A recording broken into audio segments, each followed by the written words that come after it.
ಮಾಡ್ತಾ ಇದ್ದೀವಿ. ಕೊನೆಯ ಎಚ್ಚರಿಕೆ ಇವತ್ತು ಹಕ್ಕೊತ್ತಾಯ ಕಾರ್ಯಕ್ರಮ.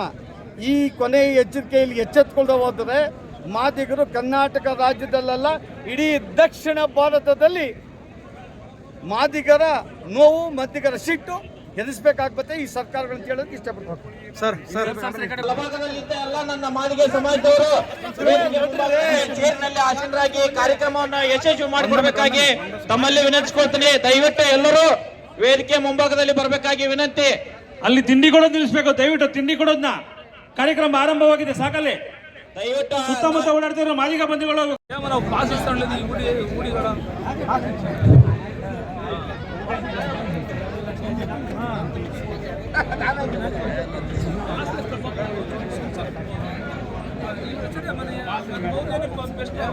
ಮಾಡಿ ಚಾಂದನಿ ಅವರು ಬೇರೆ ಮಾಡಿ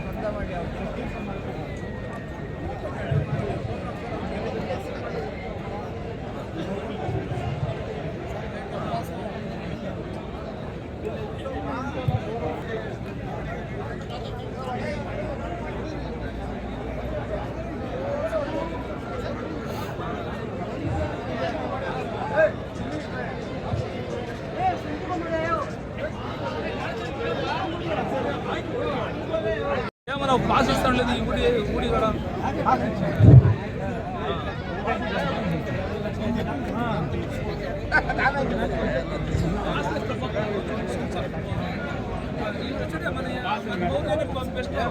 ಮಾಡಿ ಚಾಂದನಿ ಅವರು ಬೇರೆ ಮಾಡಿ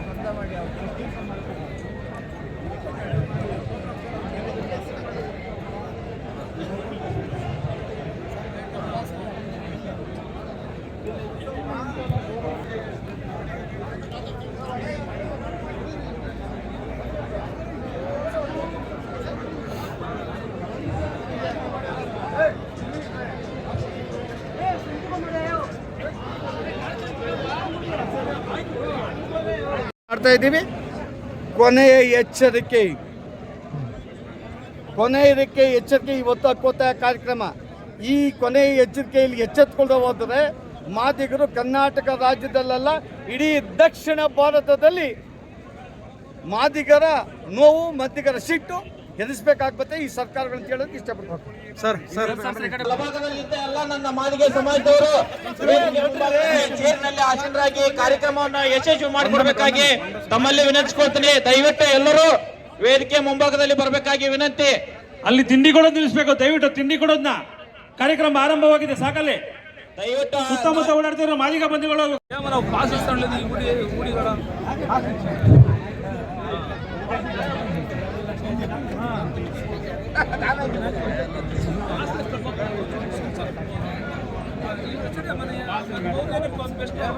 ಮಾಡಿ ಚಾಂದನಿ ಅವರು ಬೇರೆ ಮಾಡಿ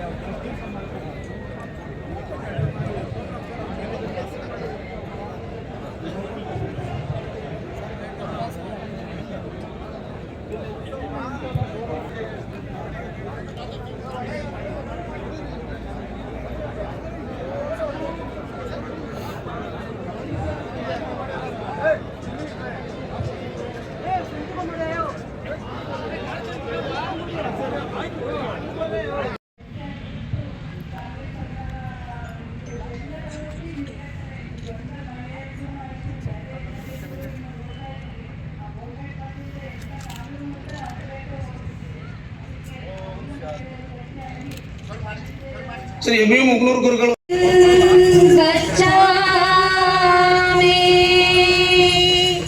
ಸಂಗಂ ಶರಣಂ ಗಚ್ಚಾಮಿ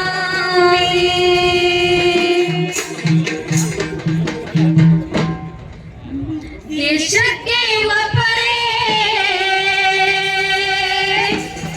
ಅಂಬೇಡ್ಕರ ನ್ಯಾಯಕ್ಕೆ ಒಬ್ಬರೇ ಅಂಬೇಡ್ಕರ ದೇಶಕ್ಕೆ ಒಬ್ಬರೇ ಅಂಬೇಡ್ಕರ ನ್ಯಾಯಕ್ಕೆ ಒಬ್ಬರೇ ಅಂಬೇಡ್ಕರ ದೇಶಕ್ಕೆ ಒಬ್ಬರೇ ಅಂಬೇಡ್ಕರ ನ್ಯಾಯಕ್ಕೆ ಒಬ್ಬರೇ ಅಂಬೇಡ್ಕರ ಭಾರತ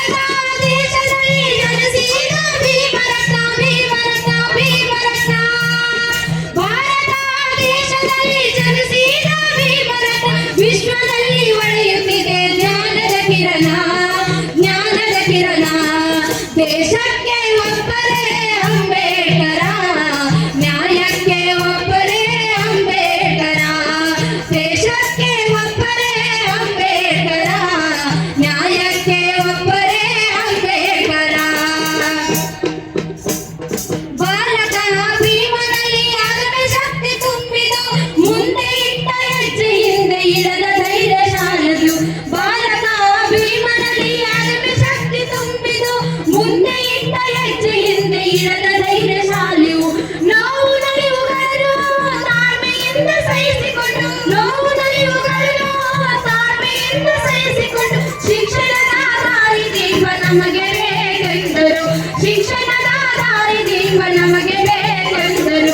ದೇಶಕ್ಕೆ ಒಬ್ಬರೇ ಅಂಬೇಡ್ಕರ, ನ್ಯಾಯಕ್ಕೆ ಒಬ್ಬರೇ ಅಂಬೇಡ್ಕರ, ದೇಶಕ್ಕೆ ಒಬ್ಬರೇ ಅಂಬೇಡ್ಕರ, ನ್ಯಾಯಕ್ಕೆ ಒಬ್ಬರೇ ಅಂಬೇಡ್ಕರ.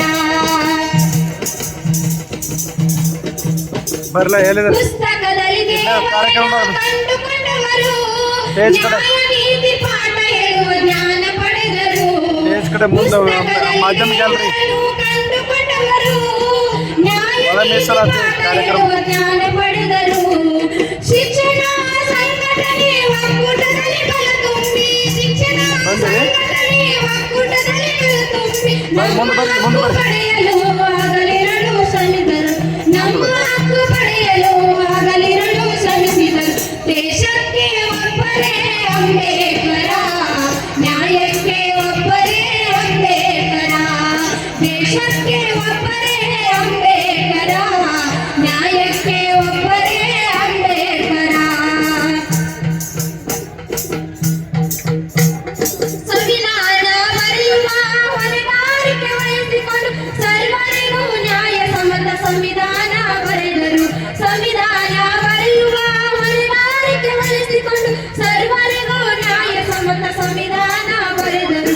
ಪ್ರಜಾಪ್ರಭುತ್ವ ಏಳಿಗೆಗೆ ಮತದಾನ ಹಕ್ಕು ನೀಡಿ, ಪ್ರಜಾಪ್ರಭುತ್ವದ ಏಳಿಗೆಗೆ ಮತದಾನ ಹಕ್ಕು ನೀಡಿ, ದೇಶದ ಪ್ರಗತಿಗೆ ಚಿಂತನೆ ಮಾಡಿದರು, ದೇಶದ ಪ್ರಗತಿಗೆ ಚಿಂತನೆ ಮಾಡಿದರು. ದೇಶಕ್ಕೆ ಒಬ್ಬರೇ ಅಂಬೇಡ್ಕರ, ನ್ಯಾಯಕ್ಕೆ ಒಬ್ಬರೇ ಅಂಬೇಡ್ಕರ, ದೇಶಕ್ಕೆ ಒಬ್ಬರೇ ಅಂಬೇಡ್ಕರ, ನ್ಯಾಯಕ್ಕೆ ಒಬ್ಬರೇ ಅಂಬೇಡ್ಕರ.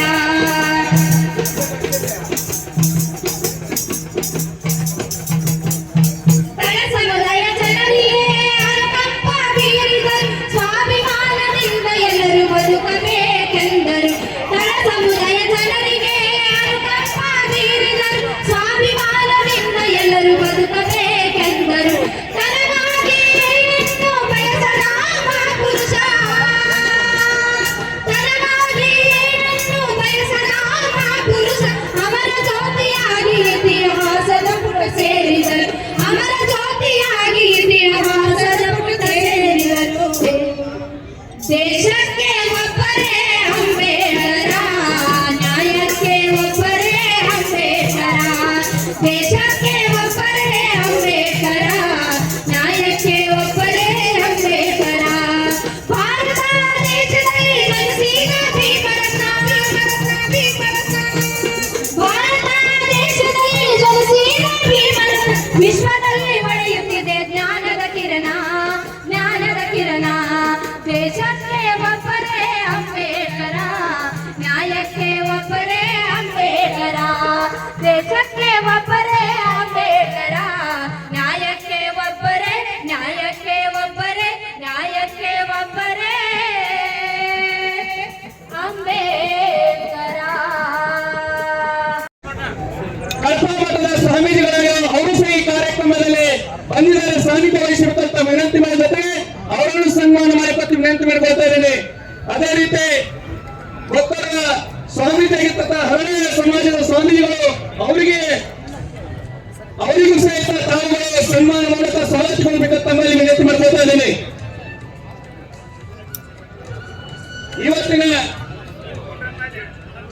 ಇವತ್ತಿನ ಕಾರ್ಯಕ್ರಮದ ಘನ ಅಧ್ಯಕ್ಷತೆ ವಹಿಸಿದಂತ ಬೆಳಗಾವಿ ಜಿಲ್ಲೆಯ ಹಿರಿಯ ಶಾಸಕರು ಮತಕ್ಷೇತ್ರದ ಜನಪ್ರಿಯ ಶಾಸಕರಾದಂತ ಗುರುನಾಥ ಅವರು ಇವತ್ತಿನ ಅಧ್ಯಕ್ಷತೆ ವಹಿಸಿದ್ದಾರೆ. ಅವರಿಗೆ ತಮ್ಮೆಲ್ಲರ ಮೂಲಕ ಹೃದಯ ಚಪ್ಪಾಳೆ ತಟ್ಟುವ ಮೂಲಕ ಮಾದಿಗ ಮಂದಿರಗಳ ಮೂಲಕ ಅವರನ್ನು ಸ್ವಾಗತ ಮಾಡ್ಕೊತಾ ಇದ್ದೀನಿ. ಸನ್ಮಾನ್ ಮಾಡ್ತಾರೆ ಸರ್, ಸ್ವಾಮೀಜಿಗಳು ಅರ್ಥ ಮಾಡ್ತಾ ಇದ್ದಾರೆ.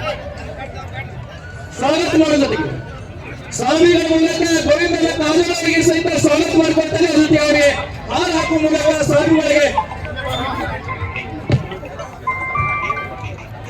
ಇವತ್ತಿನ ಉಪಸ್ಥಿತರಾಗಿದ್ದಂತ ಮತ್ತು ಕಾರ್ಯಕ್ರಮದ ಮುಖ್ಯ ಅತಿಥಿಯಂತ ಗೋವಿಂದನ ಕಾಜುಗಳನ್ನು ಸಲ್ಲಿಸಿದ ಅವರಿಗೆ ಎಲ್ಲರ ಪೂರಕ ಹೃದಯಪೂರ್ವಕ ಸ್ವಾಗತ ಮಾಡಿಕೊಳ್ಳಲು ಚಪ್ಪಾಳೆ ಗೌರವಿಸಬೇಕು.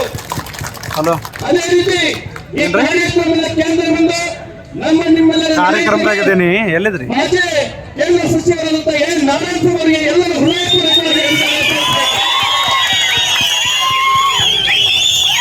ಅದೇ ರೀತಿ ಸಮಗಾರ ಸಮಾಜದ ಅಧ್ಯಕ್ಷರಾದ ಸಂತೋಷ್ ಸೌನರ್ ಅವರಿಗೆ ಸಹಿತ ಎಲ್ಲರೂ ಸ್ವಾಗತ ಮಾಡಿಕೊಂಡಿದ್ದಾರೆ.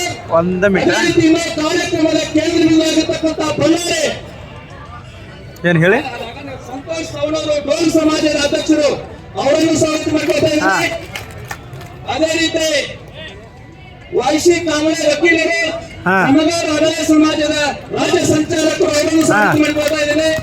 ಅದೇ ರೀತಿ ಈ ಕಾರ್ಯಕ್ರಮದ ಮತ್ತೊಂದು ಯುವ ನಾಯಕರಾದಂತಹ ನಮ್ಮ ನಿಮ್ಮೆಲ್ಲ ಹಿರಿಯರಾದಂತಹ ಬಳ್ಳಾರಿ ಹನುಮಂತಪ್ಪ ಇವರನ್ನು ಸಹಿತ ಆತ್ಮೀಯವಾಗಿ ಸ್ವಾಗತ ಮಾಡಿಕೊಳ್ತಾ ಇದ್ದೇನೆ. ಮತ್ತೊಬ್ಬ ನಾಯಕರಾದಂತಹ ಇಡೀ ರಾಜ್ಯ ಸಂಚಾಲಕರಾದಂತಹ ಮೊತ್ತನ್ನ ಬೆಂಗಳೂರನ್ನ ಸಹಿತ ಆತ್ಮೀಯವಾಗಿ ಸ್ವಾಗತ ಮಾಡಿಕೊಳ್ತಾ ಇದ್ದೇನೆ. ಅದೇ ರೀತಿ ಇವತ್ತಿನ ಕಾರ್ಯಕ್ರಮದಲ್ಲಿ ಹೌದಾ? ಏನ್ ಕಲ್ತಿದ್ದಾರೆ? ಸಹಿತ ಆತ್ಮೀಯವಾಗಿ ಸ್ವಾಗತ ಮಾಡಿಕೊಳ್ತಾ ಇದ್ದೇನೆ. ಅದೇ ರೀತಿ ಆನಂದ ಲಿಂಗರಾಜ್ ಅವರನ್ನು ಸಹಿತ ಸ್ವಾಗತ ಮಾಡಿಕೊಳ್ತಾ ಇದ್ದೇನೆ. ಅದೇ ರೀತಿ MD ಎಲ್ಲ ಮಂಜುನಾಥ್ ಅವರನ್ನು ಸ್ವಾಗತ ಮಾಡಿಕೊಳ್ತಾ ಇದ್ದೇನೆ. ಅದೇ ರೀತಿ JB ಜಯರಾಜ್ ಅವರನ್ನ ಕಳಿಸ್ಕೊಡ್ರಿ. ನಮ್ಮ ಆಫೀಸಾಗ ಕಳಿಸ್ಕೊಡ್ರಿ. ನಮ್ಮ ಆಫೀಸಾಗ ಬೇಕಾಗಿದೆ. ನಮ್ಮ ಆಫೀಸಾಗ ಕಳಿಸ್ಕೊಡ್ರಿ. ಈಗ ಮಧ್ಯಾಹ್ನ 3 ನಂತರ ಅಲ್ಲಿ ಸದಾಶಿವನಗರ ಆಫೀಸ್ ಕಳಿಸ್ಕೊಡ್ರಿ. ನಂಬರ್ ಕೊಟ್ಟು ನಾನು ಅಲ್ಲಿ ಇದು ಮಾಡಿ ರಮೇಶ್ ಮಹಾರಾಜ್ ಬಸವರಾಜ್ ಸಂಧಿ ಅವರನ್ನ ಅನಂತ ಬ್ಯಾಕುಡೆ ಸದಾಶಿವನಗರ ಅಲ್ಲೇ ಇದೆ ಆಫೀಸು. ಅವರನ್ನ ಇಲ್ಲಿ ಸೇರಿದ ಎಲ್ಲ ಮಾದಿಗ ಬಂದ ಯುವ ನಾಯಕರನ್ನ ಹಾಗೂ ಸಮಾಜದ ಬಂಧುಗಳನ್ನ ಆತ್ಮೀಯವಾಗಿ ಬೆಳಗಾವಿ ವರದಿ ನಮ್ಮ ಹೆಸರು ಯಾರಾದ್ರೂ ಬೆಳಗಾವಿ ವರದಿ ಮತ್ತು ಬೆಳಗಾವಿ ವರದಿ ಮತ್ತು ಸಾಕ್ಷಿ ಪ್ರಭಾ ಅಂತ 2 ಬೋರ್ಡ್ ಇದೆ. ಓಕೆ, ಕಳಿಸ್ಕೊಡ್ರಿ. ವೀರಸ್ವಾಮಿ ವಿಜಯನಗರ ಅವರು ವೇದಿಕೆ ಮೇಲೆ ಬರಬೇಕಂತ ವಿನಂತಿ ಮಾಡ್ಕೊತಾ ಇದ್ದೀನಿ. ಹಲೋ. ಈಗ ತಮ್ಮೆಲ್ಲರೂ ಉದ್ದೇಶಿಸಿ ಸಂತೋಷ್ ಸೌನರ್ ಡೋಲ್ ಸಮಾಜದ ಅಧ್ಯಕ್ಷರು ಮಾತನಾಡ್ತಾರೆ. ದಯವಿಟ್ಟು ತಾವೆಲ್ಲರೂ ಕಾರ್ಯಕ್ರಮದ ಉಪಸ್ಥಿತರಿರಬೇಕಾಗಿ ಇವತ್ತು ಯಾದಗಿರಿ, ಗುಲ್ಬರ್ಗ, ರಾಯಚೂರು, ಬಳ್ಳಾರಿ ಬೇರೆ ಬೇರೆ ಜಿಲ್ಲೆಗಳಿಂದ ನಮ್ಮ ಸಮುದಾಯ ಬಂದಿದ್ರು. ಅವ್ರಿಗೆ ಬರ್ಲಿಕ್ಕೆ ವ್ಯವಸ್ಥೆ ಆಗಲಿಲ್ಲ. ಅವರು 1000 ಜನ ವಾಪಸ್ ಹೋದ್ರು. ಬಹಳ ನಂಗೆ ನೋವಾಯ್ತು ಬಂದವಳೆ. ಇವತ್ತು ನಾನು ಒಂದು 7-8 ಗಾಡಿಗಳು ಮಾತ್ರ ತಂದಿದ್ದೀನಿ. ಸಾರ್ ಇಲ್ಲಿ ಕೇಳಿ ಸಾಬ್ರೆ, ಸಮಾಜ ನೋವಿದೆ, ಸಮಾಜಕ್ಕೆ ನೋವಿದ್ರೆ ಸಮಾಜದಲ್ಲಿ ನಾವು ಯಾಕೆ ಒಗ್ಗಟ್ಟಾಗ್ತಾ ಇಲ್ಲ? ಯಾಕೆ ನಾವು ಅದನ್ನ ತಗೊಂಡು ಹೋಗ್ತಾ ಇಲ್ಲ? ನೋಡಿ, ಸಮಾಜ ಯಾವತ್ತು ಕೂಡ ಎಲ್ಲರೂ ಕೂಡ ಉಪಯೋಗ ಮಾಡ್ಕೋಬೇಕು. ಸಮಾಜದಿಂದ ಸಮಾಜ ಸೇರಿಕೊಂಡು ರಾಜಕಾರಣ ಮಾಡೋದು ಬೇಡ. ನಾವು ಇವತ್ತು ಹೇಳ್ತಾ ಇದ್ದೀವಿ ಸ್ವಾಭಿಮಾನದಿಂದ ಸಮಾಜ ಬಂದವರೇ, ಮಾನ್ಯ ಮುಖ್ಯಮಂತ್ರಿ ಸಿದ್ದರಾಮಯ್ಯ ಅವರೇ, ನಿಮ್ಮ ಇಲ್ಲೇ ಬೆಳಗಾವಿ ಅಧಿವೇಶನ ನಡೀತಾ ಇದೆ. ನಾವು ಮನಸ್ಸು ಮಾಡಿದ್ರೆ ನಿಮ್ಮ ಅಧಿವೇಶನ ಕೂಡ ನುಗ್ಗುತ್ತೇವೆ. ನಿಮ್ಮ ಲಾಠಿಯರಿಗೆ ಇರುವುದಿಲ್ಲ. ಇದು ಮಾದಿಗರ ಶಕ್ತಿ, ಮಾದಿಗರ ತಾಕತ್ತಿದೆ ನಮ್ಮ ಹತ್ರ. ಯಾಕೆ ಪಂಚಮಸಾಲಿ ಹೋರಾಟಗಾರರು ಲಾಠಿ ಚಾರ್ಜ್ ಮಾಡಿದಾರಂತ ಭಯಪಟ್ಟಿದ್ದಾರೆ ಅಂತ ತಿಳ್ಕೊಳ್ತಾರೆ ಮಾದಿಗರು. ಸ್ವಾಮಿ, ಪಂಚಮಸಾಲಿ ಹೋರಾಟಗಾರರಿಗೆ ನ್ಯಾಯ ಇದೆ, ಅವ್ರಿಗೂ ಕೂಡ ನ್ಯಾಯ ಕೊಡಿ. ನಿಮ್ಮ ತಾಕತ್ತು ದಮ್ಮಿದೆ, ಜಾರಿ ಮಾಡಿ. ವಾಲ್ಮೀಕಿ ಜಾರಿ ಮಾಡಿ ನೀವು ಹೈಯರ್ ನಾಯಕರಂತ ಇಸ್ಕೊಡ್ರಿ ಸಿದ್ದರಾಮಯ್ಯ ನೋಡೋಣ. ಅವತ್ತು ನಾವು ಪರವಾಗಿಲ್ಲ, ಸಿದ್ದರಾಮಯ್ಯನವರು ದಲಿತರ ಪರವಾಗಿದ್ದಾರೆ ಅಥವಾ ಸ್ವಚ್ಛ ಸಮಾಜದ ಪರವಾಗಿದ್ದಾರೆ ಅಂತ ಕೇಳ್ಬೋದು. ಆದ್ರೆ ನಿಮಗೆ ಸುಳ್ಳು ಹೇಳೋದು, ಮೋಸ ಮಾಡೋದು, ವಂಚನೆ ಮಾಡೋದು ಮತ್ತು ಚುನಾವಣೆಗಳು ಬಂದಾಗ ಗ್ಯಾರಂಟಿಗಳನ್ನು ಹೇಳ್ಕೊಂಡು ಮತವನ್ನು ಪಡೆಯೋದು, ಇದು ಯಾವ ನ್ಯಾಯ ರೀ? ಇದು ಪ್ರಜಾಪ್ರಭುತ್ವ. ನಾವೆಲ್ಲರೂ ಮನಸ್ಸು ಮಾಡಿದ್ರೆ ಇಡೀ ಮುಂದಿನ ದಿನಗಳಲ್ಲಿ ನಾವೆಲ್ಲರೂ ಒಗ್ಗಟ್ಟಾಗಿ ಇಡೀ ಕರ್ನಾಟಕವನ್ನು ಬಂದು ಮಾಡುವಂತ ಶಕ್ತಿ ನಿಮ್ಮೆಲ್ಲರಲ್ಲಿ ಬಂಧುಗಳೇ. ನೀವೆಲ್ಲರೂ ಮನಸ್ಸು ಮಾಡಿದ್ರೆ ಬಂದು ಮಾಡ್ತೀರಿ. ಆ ತಾಕತ್ತು ನಿಮ್ಮ ಹತ್ರ ಇದೆ. ಇವತ್ತು ನಾವೆಲ್ಲರೂ ಕೂಡ ಸಮಾಜದ ಒಟ್ಟಿಗಾಗಿ, ಸಾಮಾಜಿಕ ನ್ಯಾಯಕ್ಕಾಗಿ, ಒಳ ಮೀಸಲಾತಿ ಜಾರಿಗಾಗಿ ಹೋರಾಟವನ್ನು ಮಾಡ್ತಾ ಇದ್ದೀವಿ. ಈ ಹೋರಾಟ ಕಾಣುವುದಿಲ್ವ ನಿಮಗೆ? ಸಿದ್ದರಾಮಯ್ಯ ಅವರೇ, ನಾವು ಸಣ್ಣಗಳಲ್ಲಿ ನೀವು ಕಪ್ಪು ಬಾವುಟ ಪ್ರದರ್ಶನ ಮಾಡುವ ಸಂದರ್ಭದಲ್ಲಿ ನಮ್ಮನ್ನು ಅರೆಸ್ಟ್ ಮಾಡಿ ನೀವು ಪೊಲೀಸರ ಮುಖಾಂತರ ಪೊಲೀಸಲ್ಲಿಟ್ರಿ. ಯಾಕೆ ಎದುರಿದ್ವಿ? ನಾವು ಭಯ ಪಡಲಿಲ್ಲ. ನಮ್ಮ ಮೇಲೆ ಕೇಸ್ ಹಾಕಿದ್ರೆ ಪರವಾಗಿಲ್ಲ, ಭಯಪಡುವಂತ ಹೋರಾಟಗಾರರು ಯಾರು ಇಲ್ಲ ಇಲ್ಲಿ. ಮುತ್ತಣ್ಣಾಗಿರ್ಬೋದು, ನಾನಾಗಿರ್ಬೋದು, ಹನುಮಂತಪ್ಪ ಅವರಾಗಿರ್ಬೋದು, ಇಂಥದ್ದು ಯಾರು ಈ ಬೇಡಿಕೆ ಮೇಲೆ ಎಲ್ಲ ನನ್ನ ಸ್ವಾಮೀಜಿಗಳು ಕೂಡ ಒಂದು ಹೇಳಿಕೆ ಕೊಟ್ಟರು. ಮಾನವರ ಚೆನ್ನಯ್ಯ ಸ್ವಾಮೀಜಿಗಳು ಒಂದು ಹೇಳಿಕೆ ಕೊಟ್ಟರು. ನಿಮ್ಮ ಲಾಠಿಗೇಟಿಗೆ ಎದುರೋದಿಲ್ಲ ಮಾದಿಗರು ಅಂತ ಹೇಳಿದ್ರು. ಅದು ನೆನಪಿದೆ? ಪೇಪರ್ ಓದ್ತಾ ಇದ್ದೀರಾ? ಸ್ವಾಮಿ, ನಾವು ಎಚ್ಚೆತ್ತುಕೊಳ್ಬೇಕಾಗಿದೆ. ಇನ್ನು ಮುಂದೆ ನಮಗೆ ಉಳಿಯೋಣವಿಲ್ಲ. ಈ ರಾಜ್ಯದಲ್ಲಿ, ಈ ದೇಶದಲ್ಲಿ ಸುಪ್ರೀಂ ಕೋರ್ಟ್ ಕೊಟ್ಟಂತ ತೀರ್ಪಿನ ಇವರು ವಿರೋಧ ಮಾಡ್ತಾ ಇದ್ದಾರೆ. 2 ತಿಂಗಳ 3 ತಿಂಗಳ ಕಾಲಾಟ ಮಾಡ್ತಾ ಇದ್ದಾರೆ. ಗೋಲ್ಡನ್ ತೋರಿಸ್ತಾ ಇದ್ದಾರೆ. ಮಾದಿಗೆ ಕಣ್ಣಿಗೆ ಮಣ್ಣೆಚ್ಚುವಂತ ಕೆಲಸ ಕಾಂಗ್ರೆಸ್ ಸರ್ಕಾರ ಮಾಡ್ತದೆ. ಬರುವಂತ ದಿನಗಳಲ್ಲಿ, ಮುಂದಿನ ದಿನಗಳಲ್ಲಿ ತಕ್ಕ ಪಾಠ ಕಲಿಸಬೇಕಾಗ್ತದೆ ಬಂಧುಗಳೇ. ಇವತ್ತಿನ ಸಂದರ್ಭದಲ್ಲಿ ನಾವೆಲ್ಲರೂ ಕೂಡ ಇಲ್ಲಿ ಶಾಂತಿಯುತ ಹೋರಾಟ ಮಾಡ್ತಾ ಇದ್ದೀವಿ. ನಾವೇನಾದ್ರೂ ಮನಸ್ಸು ಮಾಡಿದ್ರೆ ಕ್ರಾಂತಿಕಾರ ಹೋರಾಟಕ್ಕೆ ಇಳಿಬೇಕಾಗ್ತದೆ. ಪಂಚಮಸಾಲಿ ಹೋರಾಟಗಾರ ಯಾವ ರೀತಿ ನುಗ್ಗಿಕೊಂಡು ಹೋದ್ರು ಅದೇ ರೀತಿ ಕೂಡ ನುಗ್ಗಲಿಕ್ಕೆ ನಾವು ರೆಡಿ ಇದ್ದೀವಿ. ನಾವು ತಯಾರಾಗಿ ಬಂದಿದ್ದೇವೆ ಬಂಧುಗಳೇ. ಇವತ್ತಿನ ಸಂದರ್ಭದಲ್ಲಿ ನಾವು ಸಾಮಾಜಿಕ ನ್ಯಾಯವನ್ನು ಕೇಳ್ತಾ ಇದ್ದೀವಿ. ಯಾವುದೇ ಪಕ್ಷದ, ಯಾವುದೇ ಸಮುದಾಯದ ಹಕ್ಕನ್ನು ಕೇಳ್ತಾ ಇಲ್ಲ. ನಮ್ಮ ಒಳ ಮೀಸಲಾತಿಯನ್ನು ಕೇಳ್ತಾ ಇದ್ದೀವಿ. ಸುಮಾರು 30 ವರ್ಷಗಳ ಹೋರಾಟ. ಮುತ್ತಣ್ಣ, ನಾವೆಲ್ಲ ಕಡೆ ಎಲ್ಲ 224 ವಿಧಾನಸಭಾ ಕ್ಷೇತ್ರಗಳಲ್ಲಿ ನಾವು ತಮಿಟವನ್ನು ಬಾರಿಸಿದ್ವಿ. ನಾವೆಲ್ಲ ತಮಿಟವನ್ನು ಬಾರಿಸಿದ್ವಿ. ಯಾಕೆ ಬಾರಿಸಿದ್ವಿ? ನಮ್ಮ ನೋವು ನಿಮಗೆ ಗೊತ್ತಾಗಿಲ್ಲ ಉದ್ದೇಶಕ್ಕೆ ನಾವಿವತ್ತು ತಮಿಟ ಮೂಲಕ ಸಂದೇಶವನ್ನು ಕೊಟ್ಟಿದ್ದೇವೆ. ನೀವು ಧ್ವನಿ ಎತ್ತಬೇಕು. ಬೆಳಗಾವಿ ಅಧಿವೇಶನದಲ್ಲಿ ಧ್ವನಿ ಎತ್ತಲೇಬೇಕಂತೇಳಿ ನಾವು ವಾರ್ನಿಂಗ್ ಮಾಡಿದ್ದೀವಿ. ಒಂದು ವೇಳೆ ಏನಾದರೂ ಧ್ವನಿ ಎತ್ತದೆ ಮತ್ತೊಂದು ಸಲ ಕಾಲಹರಣ ಮಾಡ್ತಾ ಹೋದ್ರಿ ನಿಮ್ಮ ಮುಂದಿನ ದಿನಗಳಲ್ಲಿ ನಿಮ್ಮ ರಾಜಕೀಯ, ನೀವು ಏನಾದರೂ ನಮ್ಮ ಹೇಳಿಗಳಿಗೆ ಓದಿ ಕೇಳಕ್ಕೆ ಬಂದ್ರೆ ನಿಮಗೆ ತಕ್ಕ ಪಾಠ ಕಲಿಸಬೇಕಾಗ್ತದೆ. ಈ ಮಾದಿಗರು ಸುಮ್ಮನೆ ಇದೆ ಅಂತ ತಿಳ್ಕೊಬಾರ್ರಿ. ಮಾದಿಗರ ಮನಸ್ಸು ಮಾಡಿದ್ರೆ ನಾವೆಲ್ಲರೂ ಒಗ್ಗಟ್ಟಾದ್ರೆ ಮಾದಿಗರ ಜೊತೆಗೆ ಉಪಜಾತಿಗಳು ಸೇರ್ಕೊಳ್ಳಿ. ನಾವೆಲ್ಲ ನೋಡ್ರು, ಕಕ್ಕೇನವರು, ಬೇರೆ ಬೇರೆ ನಮ್ಮ ಉಪಸಮಿತಿಗಳು, ಅದು ಈ ಸಮಿತಿಯ ಎಲ್ಲರೂ ಕೂಡ ಒಗ್ಗಟ್ಟಾಗಿ ಇನ್ನು ಮುಂದೆ ಈ ರೀತಿ ನಾವು ಅವಮಾನಕ್ಕೊಳಗಬಾರದು. ನಾವು ಒಗ್ಗಟ್ಟಿನ ಪ್ರದರ್ಶನ ಮಾಡಬೇಕಾಗಿದೆ. ಇಡೀ ಈ ಒಂದು ಶಾಂತಿ ರೀತಿಯ ಹೋರಾಟ ಇರಬೇಕು. ನಮ್ಗೆ ಈಗಾಗಲೇ ನಮ್ಮ ಕಾನೂನು ಸಾಧ್ಯ ಹೇಳಿದ್ರು, ನರಸಪ್ಪ ಅವರೇ, ನಿಮ್ಮ ಜಿಲ್ಲೆಯಲ್ಲಿ ಹೋರಾಟವನ್ನು ಬಂಧಕ ಮಾಡ್ತಿರೋ, ಇನ್ನೊಂದು ಮಾಡ್ತಿರೋ, ಏನಾದ್ರೂ ಮಾಡಿ ಅಂತ ಹೇಳಿದ್ರು. ನಾವು ಒಂದೇ ಮಾತಾಡಿದ್ರೆ ಸಾಹೇಬ್ರೆ, ನಾವು ಮನಸ್ಸು ಮಾಡಿದ್ರೆ ಇಡೀ ರಾಜ್ಯನ 30 ವರ್ಷಗಳ ಹೋರಾಟವನ್ನು ಮಾಡ್ಕೊಂಡು ಬಂದಿದ್ದೀವಿ. ಬಿಜೆಪಿ ಸರ್ಕಾರ ಇದ್ದಂತ ಸಂದರ್ಭದಲ್ಲಿ ಬಿಜೆಪಿ ಪಕ್ಷದ ನಾಯಕರು ಕೂಡ ಹೋರಾಟ, ನಾವು ಪ್ರಶ್ನೆ ಮಾಡುವಂತ ಹೋರಾಟಗಾರಿದ್ದೀವಿ. ನಾವೆಲ್ಲ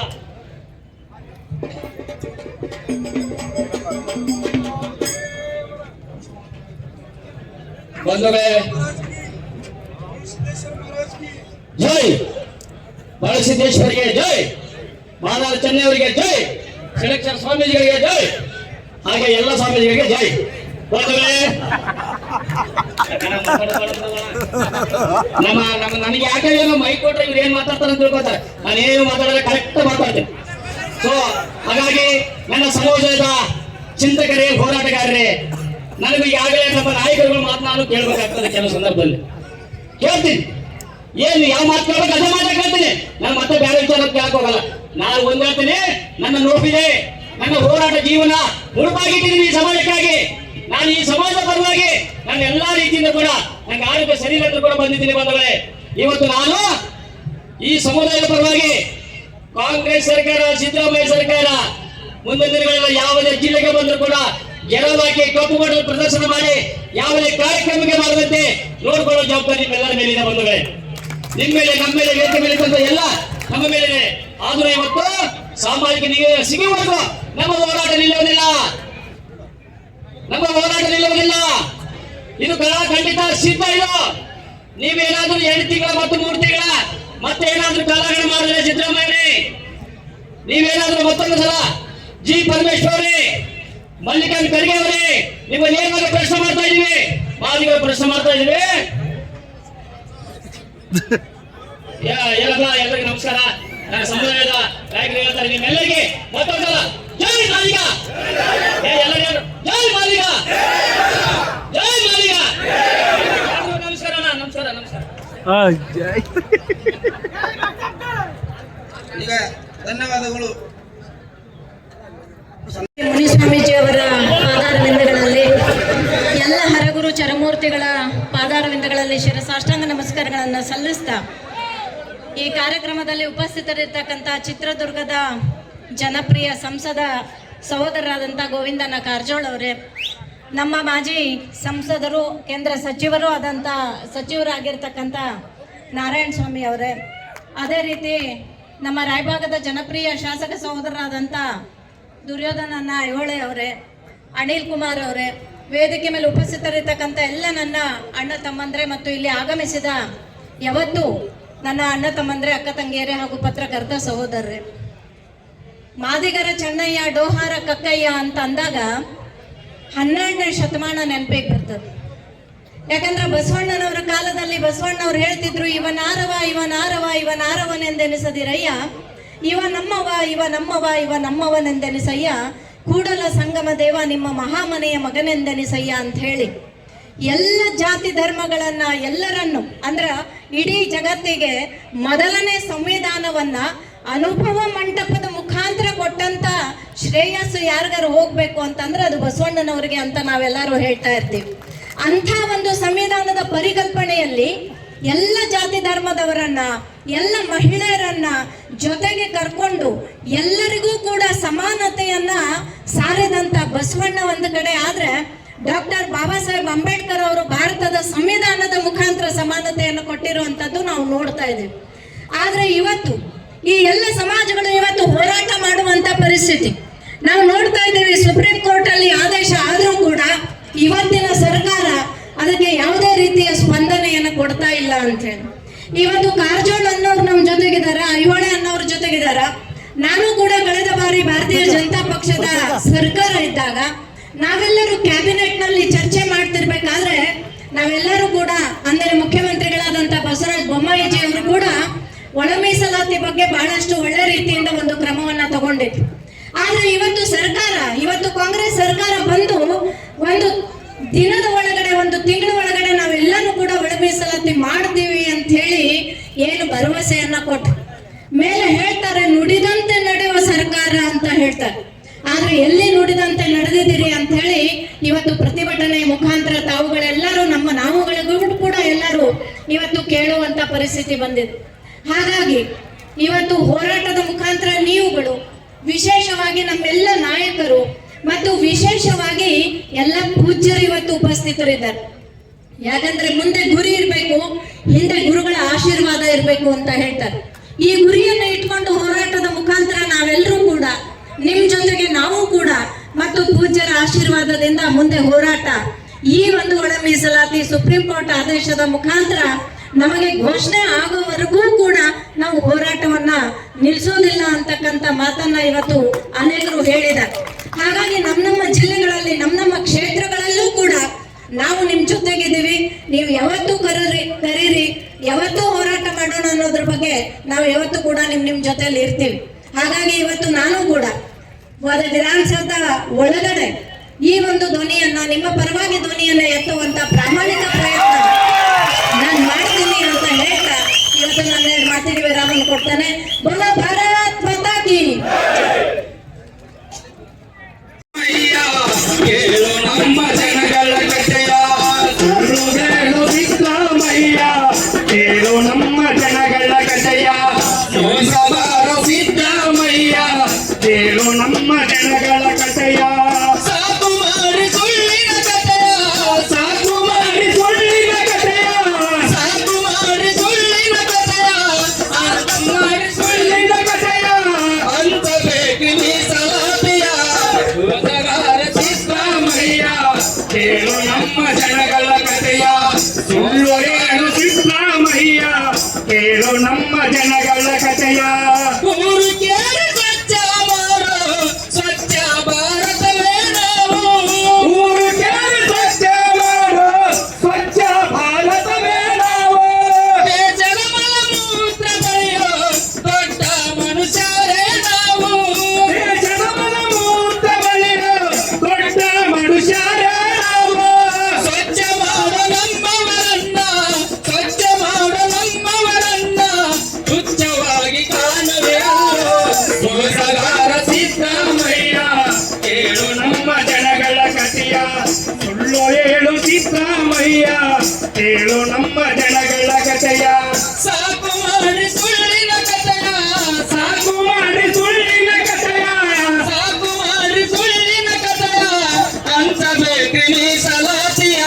ಸುಳ್ಳು ಹೇಳು ಸಿದ್ದರಾಮಯ್ಯ ಕೇಳು ನಮ್ಮ ಜನಗಳ ಕಥೆಯ ಸುಳ್ಳು ಹೇಳು ಸಿದ್ದರಾಮಯ್ಯ ಕೇಳು ನಮ್ಮ ಜನಗಳ ಕಥೆಯ 18ರ ಅನುದಾನ ಸದಾಶಿವ ಕೊಟ್ಟಾನ ಜಾನ 18ರ ಅನುದಾನ ಸದಾಶಿವ ಕೊಟ್ಟಾನ ಜಾನ ಜಾತಿ ರಾಜಾಗುವವರೆಗೂ ಆತ್ಮಗೌರವ ಸಿಗುವವರೆಗೂ ಜಾತಿ ರಾಜಾಗುವವರೆಗೂ ಆತ್ಮಗೌರವ ಸಿಗುವವರೆಗೂ ನಮ್ಮ ಪಿತ್ರಾರ್ಜಿತ ಆಸ್ತಿ ನಮ್ಮ ಪಿತ್ರಾರ್ಜಿತ ಆಸ್ತಿ ಕೊಡಲು ನಿಮಗ್ಯಾಕೋ ಮಸ್ತಿ ಸುಳ್ಳು ಹೇಳು ಸಿದ್ದರಾಮಯ್ಯ ಕೇಳು ನಮ್ಮ ಜನಗಳ ಕಥೆಯ ಸುಳ್ಳು ಹೇಳು ಸಿದ್ದರಾಮಯ್ಯ ಕೇಳು ನಮ್ಮ ಜನಗಳ ಕಥೆಯ ಸಾಕು ಮಾಡಿ ಸುಳ್ಳಿನ ಕಥೆಯ ಸಾಕು ಮಾಡಿ ಸುಳ್ಳಿನ ಕಥೆಯ ಹಂಚಬೇಕು ಮೀಸಲಾತಿಯ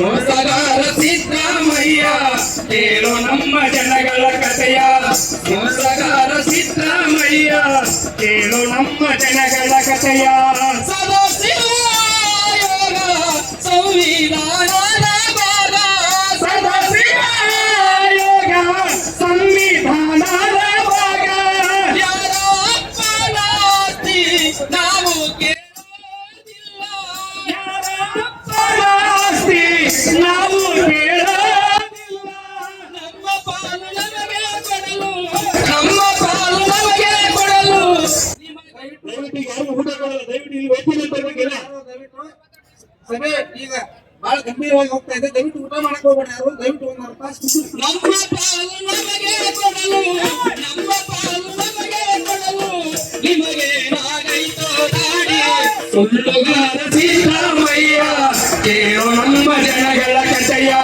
ಮೋಸಗಾರ ಸಿದ್ದರಾಮಯ್ಯ ಕೇಳು ನಮ್ಮ ಜನಗಳ ಕಥೆಯ ಸುಳ್ಳಿನ ಕಥೆಯ ಸಾಕು ಮಾಡಿ ಸುಳ್ಳಿನ ಕಥೆಯ ಹಂಚಬೇಕು ಮೀಸಲಾತಿಯ ಮೋಸಗಾರ ಸಿದ್ದರಾಮಯ್ಯ ಕೇಳು ನಮ್ಮ ಜನಗಳ ಕಥೆಯ ಸುಳ್ಳು ಹೇಳು ಸಿದ್ದರಾಮಯ್ಯ ಕೇಳು ನಮ್ಮ ಜನಗಳ ಕಥೆಯ ಬೆಳಗಾವಿಯಲ್ಲಿ ಲಾಠಿಯ ಏಟು ಹುಬ್ಬಳ್ಳಿಯಲ್ಲಿ ಸತ್ತಾರ ಎಂಟು ಬೆಳಗಾವಿಯಲ್ಲಿ ಲಾಠಿಯ ಏಟು ಹುಬ್ಬಳ್ಳಿಯಲ್ಲಿ ಸತ್ತಾರ ಎಂಟು ಬಿಚ್ಚಬೇಕು ಸದಾಶಿವ ಗಂಟು ತಪ್ಪಿದರೆ ಅಪಾಯ ಉಂಟು ಬಿಚ್ಚಬೇಕು ಸದಾಶಿವ ಗಂಟು ತಪ್ಪಿದರೆ ಅಪಾಯ ಉಂಟು ನಡೆದೈತಿ ಸಂಗಮದಿಂದ ನಡೆದೈತಿ ಸಂಗಮದಿಂದ ಕೇಳತೈತೆ ನಿಮ್ಮ ತಲೆ ದಂಡ ಮೋಸಗಾರ ಸಿದ್ದರಾಮಯ್ಯ ಕೇಳು ನಮ್ಮ ಜನಗಳ ಕಥೆಯ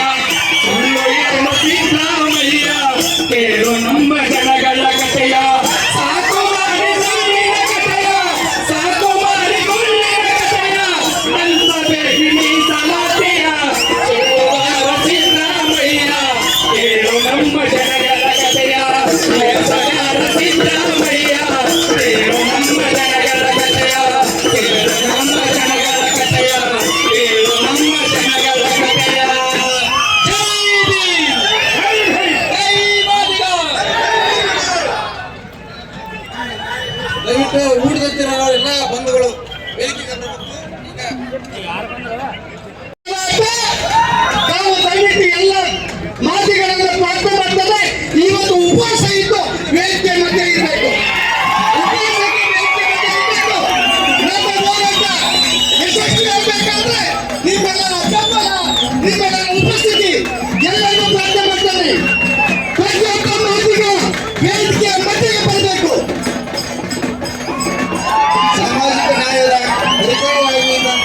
ಮಾಜಿ ಮುಖ್ಯಮಂತ್ರಿ ಯಡಿಯೂರಪ್ಪ ಅವರ ಸುಪುತ್ರರಂತ ಪಕ್ಷದ ರಾಜ್ಯ ಅಧ್ಯಕ್ಷರಂತ ಪಿ.ವೈ. ವಿಜೇಂದ್ರ ಅವರು ವೇದಿಕೆ ಆಕಾಂಕ್ಷಿಸ್ತಾ ಇದ್ದಾರೆ. ಅವರನ್ನೆಲ್ಲ ಸ್ವಾಗತ ಮಾಡ್ಕೊಳ್ಳುತ್ತಿದ್ದೇನೆ ಕೇಳ್ಕೊಳ್ತೇನೆ. ಪಿ.ವೈ. ವಿಜೇಂದ್ರ ಅವರು ಬಿಜೆಪಿ ರಾಜ್ಯಾಧ್ಯಕ್ಷರು, ಸಮುದಾಯ ಚಿಂತಕರು, ಮಹಾಮಹೇಶ್ವರಾಜ್ಯ ಅತಿಥಿಗಳ ಸಂಸ್ಥಾನ ಪಿ. ಆರ್. ರಾಜೇಂದ್ರ ವಿಜೇಂದ್ರ ಅವರನ್ನ ವೇದಿಕೆಗೆ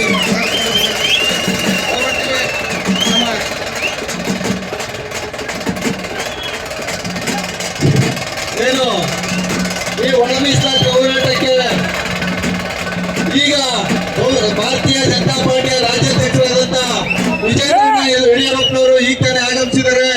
ಅವರಿಗೆ ನಮ್ಮ ಏನು ಈ ಮಾದಿಗ ಸಮುದಾಯದ ಪರವಾಗಿ ತುಂಬ ಹೃದಯದ ಸ್ವಾಗತವನ್ನು ಬಯಸ್ತಾ ಇದ್ದಾರೆ.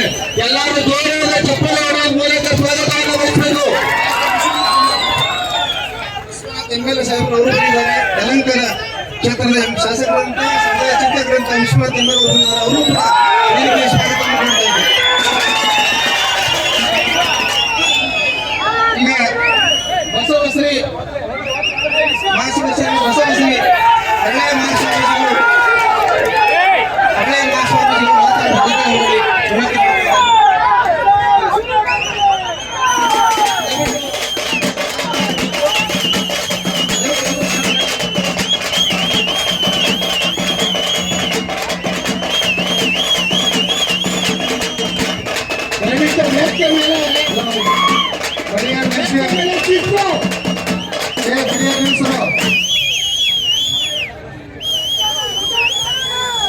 ಎಲ್ಲ ಸುಮ್ಮನೆ ಇರಿ. ಜೈ ಮಾದಿಗ, ಜೈ ಮಾದಿಗ. ನಮ್ಮ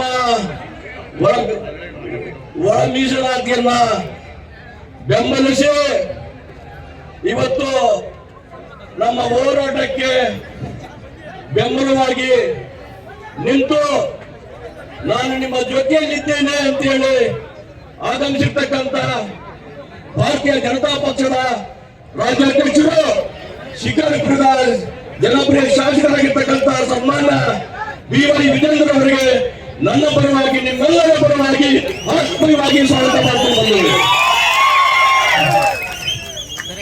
ಈಗ ಸ್ವಾಮಿ ಬಸವ ಅರಣ್ಯ ಸ್ವಾಮಿಗಳು ಮಾತಾಡ್ಬೇಕಂತ ಕೇಳ್ಕೊಳ್ತೇನೆ. ಶ್ರೀಗಳು ಸಲ್ಲಿಕಾಯನ್ನು ವಿಶ್ವನಾಥ್ ಸರ್ ಬಂದಿದ್ದಾರೆ, ಅವರಿಗೂ ಸನ್ಮಾನ ಮಾಡಿ.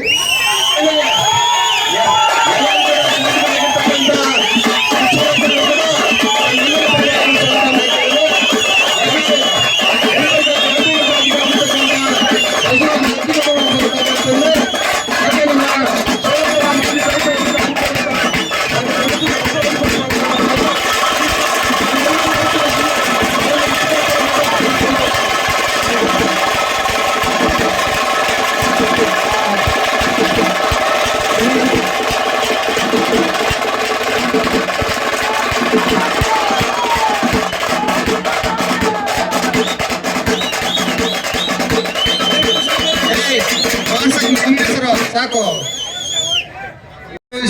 ಮಾದರ್ಚನ ಸ್ವಾಮೀಜಿಯವರೇ, ಭಾಗವಹಿಸಿರುವ ಎಲ್ಲ ಪರಮ ಪೂಜ್ಯರೇ ಹಾಗೂ ಈ ವೇದಿಕೆಯಲ್ಲಿ ಅಧ್ಯಕ್ಷತೆ ವಹಿಸಿಕೊಂಡಿರುವಂತ ಸನ್ಮಾನ್ಯ ಶ್ರೀ ಸಮಾಜದ ಮುಖಂಡರಾಗಿರುವಂತ ಕೌಶಲ್ ಸಾಹೇಬ್ರವರೇ ಹಾಗೂ ಈ ರಾಜ್ಯದ ಬಿಜೆಪಿಯ ಕಾರ್ಯದರ್ಶಿಯಾಗಿರುವಂತ ವಿಜೇಂದ್ರ ಅವರೇ, ವಿಶ್ವನಾಥ್ ಅವರೇ, ಸಾಮಾನ್ಯ ಎಲ್ಲರ ಹೆಸರು ಹೇಳಕ್ ಆಗಲ್ಲ, ಮತ್ತಿಮಾಡವ್ರೆ, ವಿಶ್ವನಾಥ್ ಅವರೇ, ನಮ್ಮ ಎಲ್ಲ ಎಂ.ಎಲ್.ಎಗಳು ಯಾರ್ಯಾರು ಬಂದಿರೋ ದಯಮಾಡಿ, ನನಗೆ ರಾಜಕಾರಣಿಗಳು ಅಷ್ಟೇ ಹೆಸರು ನೆನಪಿರಲ್ಲ ತಲೆಗೆ, ದಯಮಾಡಿ ತಪ್ಪಿಕೋಬೇಡಿ. ಸಮಾಜದ ಭಕ್ತರು ನೆನಪಿರ್ತದೆ, ರಾಜಕಾರಣಿಗಳು ಅಷ್ಟು ಟಚ್ ಇರಲ್ಲ. ಹಾಗಾಗಿ ಇರೋ ವಿಷಯವನ್ನ ಕುತ್ಕೊಳ್ಳ ಅಣ್ಣ, ಎಲ್ಲರಿಗೂ ಗೊತ್ತಿತ್ತು ಅವ್ರಿಗೆ, ರಾಜೇಂದ್ರ ಸರ್ ಅಂತ. ಎಲ್ಲರಿಗೂ ಸಹಜವಾಗಿ ಎಲ್ಲರಿಗೂ ಶರಣು ಶರಣಾರ್ಥಿಗಳು. ಭಾಗವಹಿಸಿರುವ ಪ್ರಮುಖವಾಗಿ ನಿಮಗೆ, ನನ್ನ ಬಂಧುಗಳಾದ ನಿಮಗೆ ಮೊದಲು ಶರಣು ಶರಣಾರ್ಥಿಗಳು, ಧನ್ಯವಾದಗಳು. ಹಾಗೆ ಮಾಧ್ಯಮದವರಿಗೆ ಶರಣು ಶರಣಾರ್ಥಿಗಳು. ವಿಷಯಕ್ಕೆ ಬರೋಣ. ಈ ಹೋರಾಟ 30 ವರ್ಷಗಳ ಹೋರಾಟ. ಹೇಗೆ ಸ್ಟಾರ್ಟ್ ಆಗಿದೆ ಅಂತಂದ್ರೆ ತಲೆ ಮುಳುಸೋದ್ರಿಂದ ಹಿಡಿದು ಬಟ್ಟೆ ಬಿಚ್ಚಿ ಹಣವೆತ್ತಲೆ ಮೆರವಣಿಗೆವರೆಗೂ ಬಂದಿದೆ.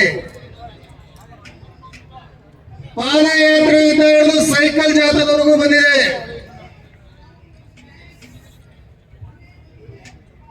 ಪಂಜು ಮೆರವಣಿಗೆ ಬಂದಿದೆ. ಮಲ ಸುರ್ಕೊಳ್ಳೋದ್ರವರೆಗೂ ಬಂದಿದೆ.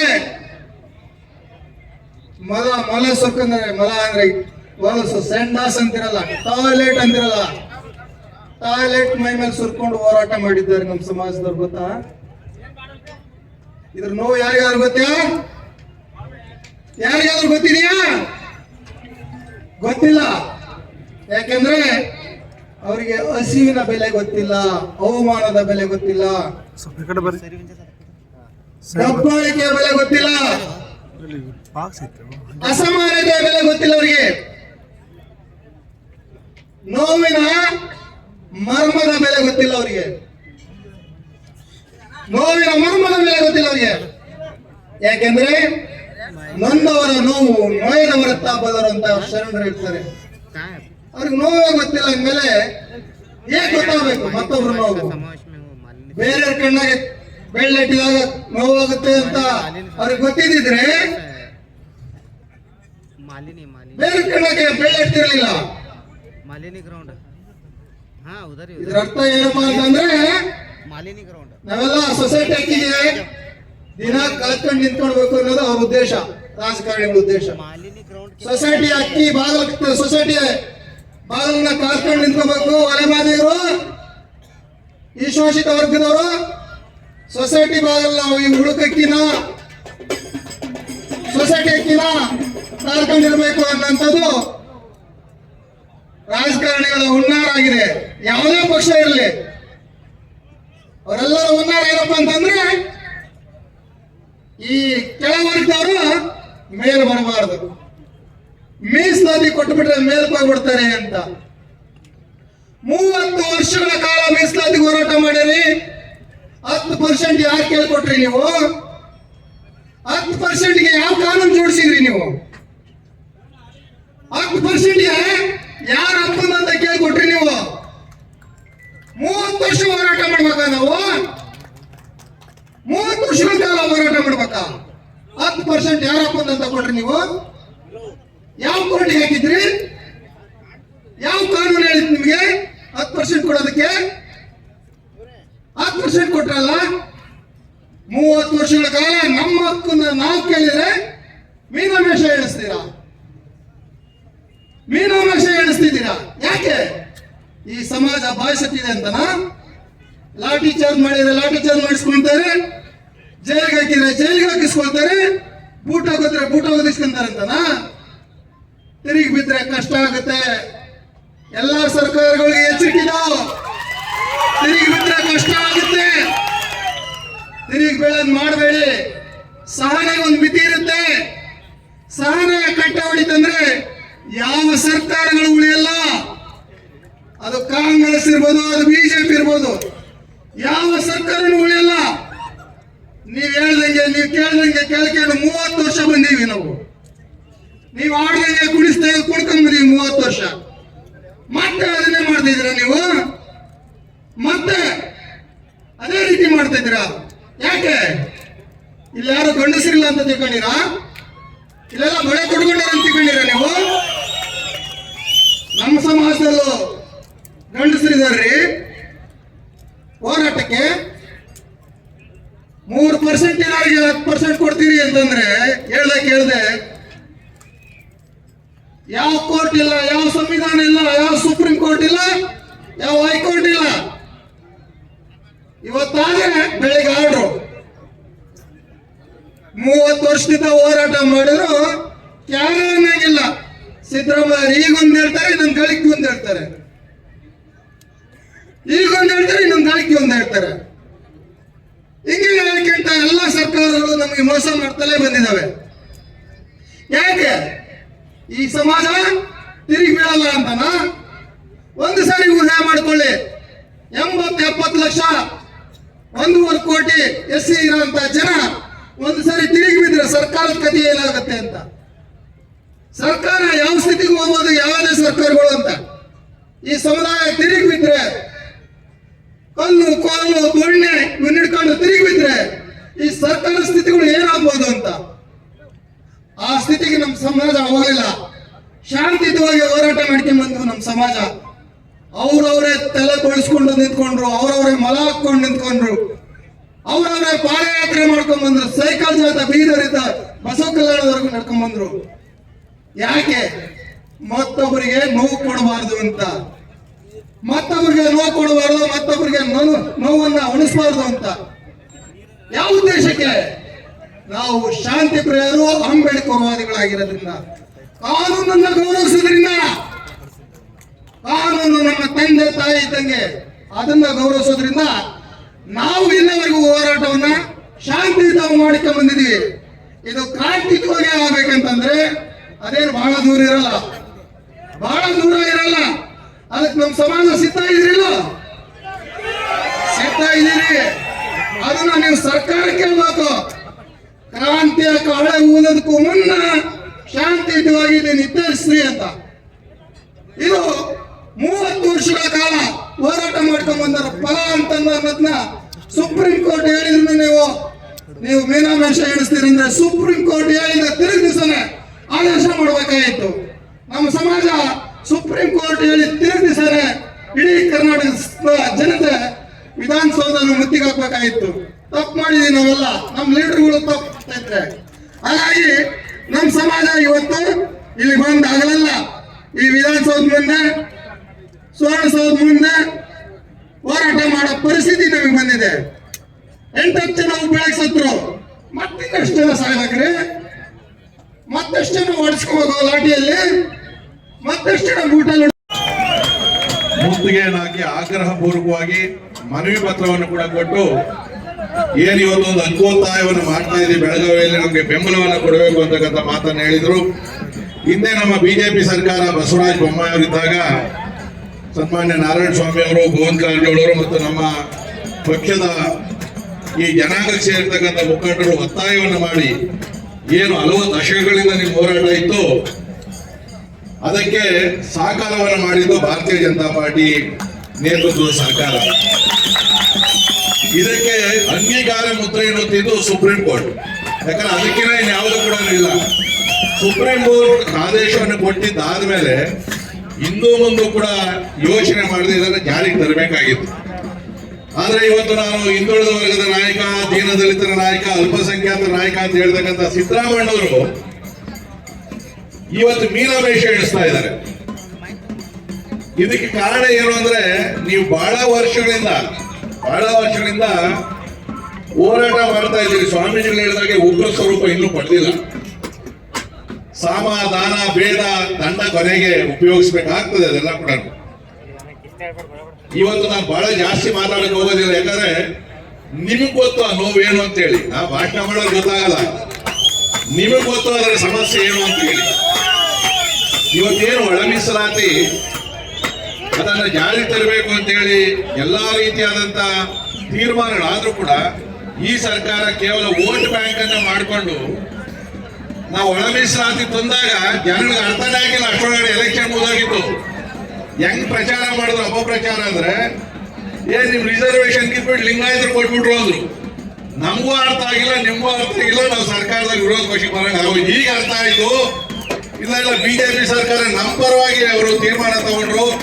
ನಾವೆಲ್ಲೋ ಒಂದ್ ಕಡೆ ವ್ಯತ್ಯಾಸ ಆಯ್ತೇನೋ ಅಂತ ಅನ್ಕೊಂಡ್ರು. ಪರವಾಗಿಲ್ಲ, ನಮ್ಗೇನು ವಿರೋಧ ಪಕ್ಷದಲ್ಲಿ ಇದ್ರು ಚಿಂತೆ ಇಲ್ಲ. ಇವತ್ತಿಂದೇ ನಾವು ಜಮೀನುಗಳನ್ನ ಪಾರಿಕತ್ ಮಾಡಿ ಹಬ್ಬ ಹಂಚ್ಬೇಕಾದಾಗ 5 ಮಕ್ಕಳಿಗೆ ಅವ್ರು ಜಾಸ್ತಿ ಕೊಡೋ ಆಸ್ತಿ ಇಲ್ಲ. ಅವನ ಮಕ್ಕಳೇ ಅವ್ರು ಸ್ವಲ್ಪ ಜಾಸ್ತಿ ಕೊಡೋ ಆಸ್ತಿ ಅನ್ನೋರು. 3 ಮಕ್ಕಳಿಗೆ ಇನ್ನೊಂದು ಸ್ವಲ್ಪ ಕೊಡೋರು. ಮಕ್ಕಳಿಲ್ಲ ಅಂದವ್ರಿಗೆ ನೀನ್ ಮಕ್ಕಳಿಲ್ಲ, ಅದೇ ಸ್ವಲ್ಪ ಜಾಗ ಸಾಕು ಅನ್ನೋರು. ಈ ಒಳ ಮೀಸಲಾತಿನೂ ಅಷ್ಟೇ. ಇದರಲ್ಲಿ ಯಾರು ರಿಸರ್ವೇಶನ್ ಅಲ್ಲಿ ಜನಾಂಗ ಜಾಸ್ತಿ ಇದೆಯೋ ಅವ್ರು ಸ್ವಲ್ಪ ರಿಸರ್ವೇಶನ್ ಜಾಸ್ತಿ ಕೊಡ್ಬೇಕಾಗ್ತದೆ. ಇದನ್ನೇ ನೀವು ಕೇಳ್ತಾ ಇರ್ತಕ್ಕಂಥದ್ದು. ಹೆಚ್ಚುವರಿ ಏನಿಲ್ಲ, ನಮ್ಮಲ್ಲೇ ನಮ್ಗೆ ಹಂಚಿದೆ ಅಂತ ಹೇಳಿದ್ರು. ನ್ಯಾಯವಾದ ಕೂಡ ಇದೆ. ಈ ನಿಮ್ಮ ಬೇಡಿಕೆಗೆ ನಾನು ವೈಯಕ್ತಿಕವಾಗಿ ಯಲಹಂಕ ಕ್ಷೇತ್ರದ ಶಾಸಕರಾಗಿ ನಿಮಗೆ ಬೆಂಬಲವಾಗಿರ್ತೀನಿ, ಬೆಂಬಲವನ್ನ ಕೊಡ್ತೀನಿ ಅಂತಕ್ಕಂಥ ಮಾತನ್ನ ಹೇಳಿ ನನಗೂ ಕೂಡ ಈ ವೇದಿಕೆ ಮೇಲೆ ಮಾತಾಡೋದಕ್ಕೆ ಅವಕಾಶ ಕೊಟ್ಟ ತಮ್ಮೆಲ್ಲರೂ ಮನಸ್ಸಿನ ಮಾತನ್ನು ಮುಗಿಸ್ತೀನಿ. ಜೈ ಹಿಂದ್.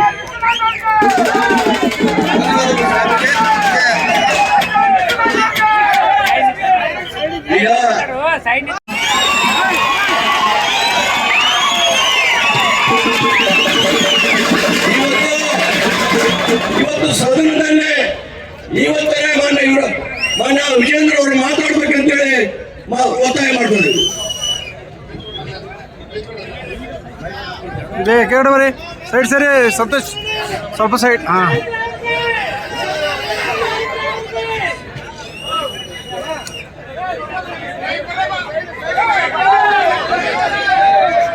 ಮಾದಿಗ ಮತ್ತು ಮಾದಿಗ ಉಪಜಾತಿ ಸಂಘಟನೆಗಳ ಒಂದು ಒಕ್ಕೂಟ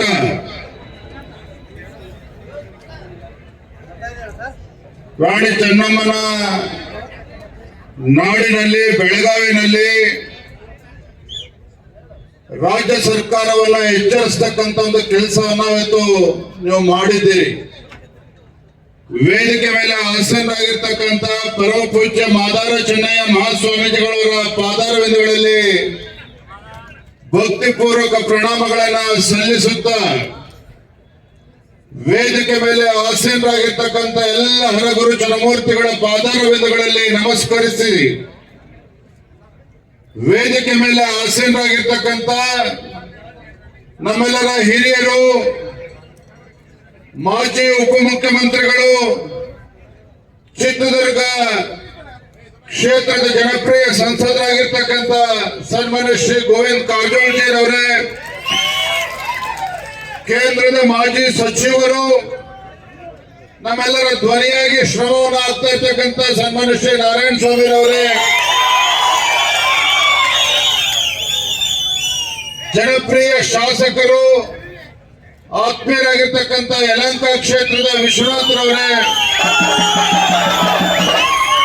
ರಾಜ್ಯ ಸರ್ಕಾರದ ಗೌರವಾನ್ವಿತ ಸಚಿವರಾಗಿರ್ತಕ್ಕಂಥ ಸನ್ಮಾನ್ಯ ಶ್ರೀ ಮಾಧವಪ್ಪನವರೇ, ಶಾಸಕ ಮಿತ್ರರಾಗಿರ್ತಕ್ಕಂಥ ಹಿರಿಯರಾಗಿರ್ತಕ್ಕಂಥ ಸಿದ್ದು ಸೌದಿ ಅವರೇ, ಬಸವರಾಜ್ ಮತ್ತಿಮೋಡ್ರ ಅವರೇ, ದುರ್ಯೋಧನ ಐಹೊಳೆ ಅವರೇ, ಬಸವರಾಜ್ ದಡೇಸೂರ್ ಅವರೇ, ಮಾಜಿ ಸಚಿವರಾಗಿರ್ತಕ್ಕಂಥ ಹನುಮಂತಪ್ಪನವರೇ, ಮಂಜುನಾಥ್ರವರೇ, ಬಳ್ಳಾರಿಯ ಮಂಜಣ್ಣ ಅವರೇ, ವೇದಿಕೆ ಮೇಲೆ ಆಸೀನರಾಗಿರ್ತಕ್ಕಂಥ ಸಮಾಜದ ಎಲ್ಲ ಗಣ್ಯರೇ, ವೇದಿಕೆ ಮುಂಭಾಗದಲ್ಲಿ ಆಸೀನರಾಗಿರ್ತಕ್ಕಂಥ ರಾಜ್ಯದ ಮೂಲೆ ಮೂಲೆಗಳಿಂದ ಬಂದಿರತಕ್ಕಂಥ ಸಮಾಜದ ಬಂಧುಗಳೇ, ಪತ್ರಿಕಾ ಹಾಗೂ ಮಾಧ್ಯಮದ ಸ್ನೇಹಿತರೆ,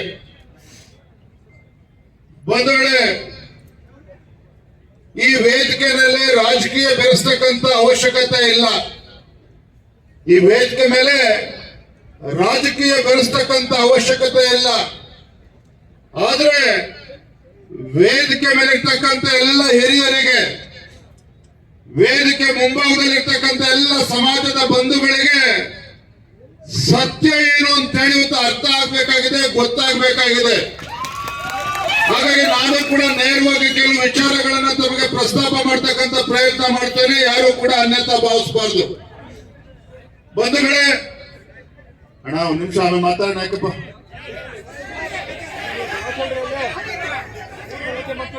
ರಾಜ್ಯದಲ್ಲಿ 30 ವರ್ಷಗಳಿಂದ, 3 ದಶಕಗಳಿಂದ ನಿರಂತರವಾಗಿ ತಾವೆಲ್ಲರೂ ಕೂಡ ರಾಜ್ಯಾದ್ಯಂತ ಹೋರಾಟವನ್ನು ಮಾಡ್ಕೊಂಡು ಬರ್ತಾ ಇದ್ದೀರಿ. ನಿರಂತರವಾಗಿ ಹೋರಾಟವನ್ನು ಮಾಡ್ಕೊಂಡು ಬರ್ತಾ ಇದ್ದೀರಿ. ನಾವು ಕೂಡ ಮನುಷ್ಯರಿದ್ದೇವೆ, ಬಡವರಿದ್ದೇವೆ. ನಮ್ಮ ಮಕ್ಕಳಿಗೂ ಕೂಡ ಶಿಕ್ಷಣದಲ್ಲಿ ಅವಕಾಶ ಬೇಕು. ಶಿಕ್ಷಣದಿಂದ ವಂಚಿತರು ಆಗಬಾರದು. ನಾವು ಕೂಡ ಚೆನ್ನಾಗಿ ಓದಿ ನಮ್ಮ ಮಕ್ಕಳನ್ನು ಸಹ ಎತ್ತರಕ್ಕೆ ಬೆಳೆದು ಸಮಾಜದಲ್ಲಿ ಇತರ ಸಮಾಜಗಳಂತೆ ನಾವು ಕೂಡ ಗೌರವದಿಂದ ಬಾಳಿ ಬದುಕಬೇಕು. ಇದು ನಮ್ಮ ಮುಂದೆ ಇರ್ತಕ್ಕಂಥ ಕನಸು. ಯಾವುದೇ ದುರುದ್ದೇಶ ಇಲ್ಲ, ಯಾವುದೇ ದುರುದ್ದೇಶ ಇಲ್ಲ. ನಾವು ಈ ಸಮಾಜದಲ್ಲಿ ಹುಟ್ಟಿರ್ತಕ್ಕಂಥದ್ದೇ ತಪ್ಪ, ನಾವು ಈ ಸಮುದಾಯದಲ್ಲಿ ಹುಟ್ಟಿರ್ತಕ್ಕಂಥದ್ದು ತಪ್ಪು ಅಂತಕ್ಕಂಥ ಭಾವನೆಯಲ್ಲಿ ಕೆಲವರಿದ್ದಾರೆ.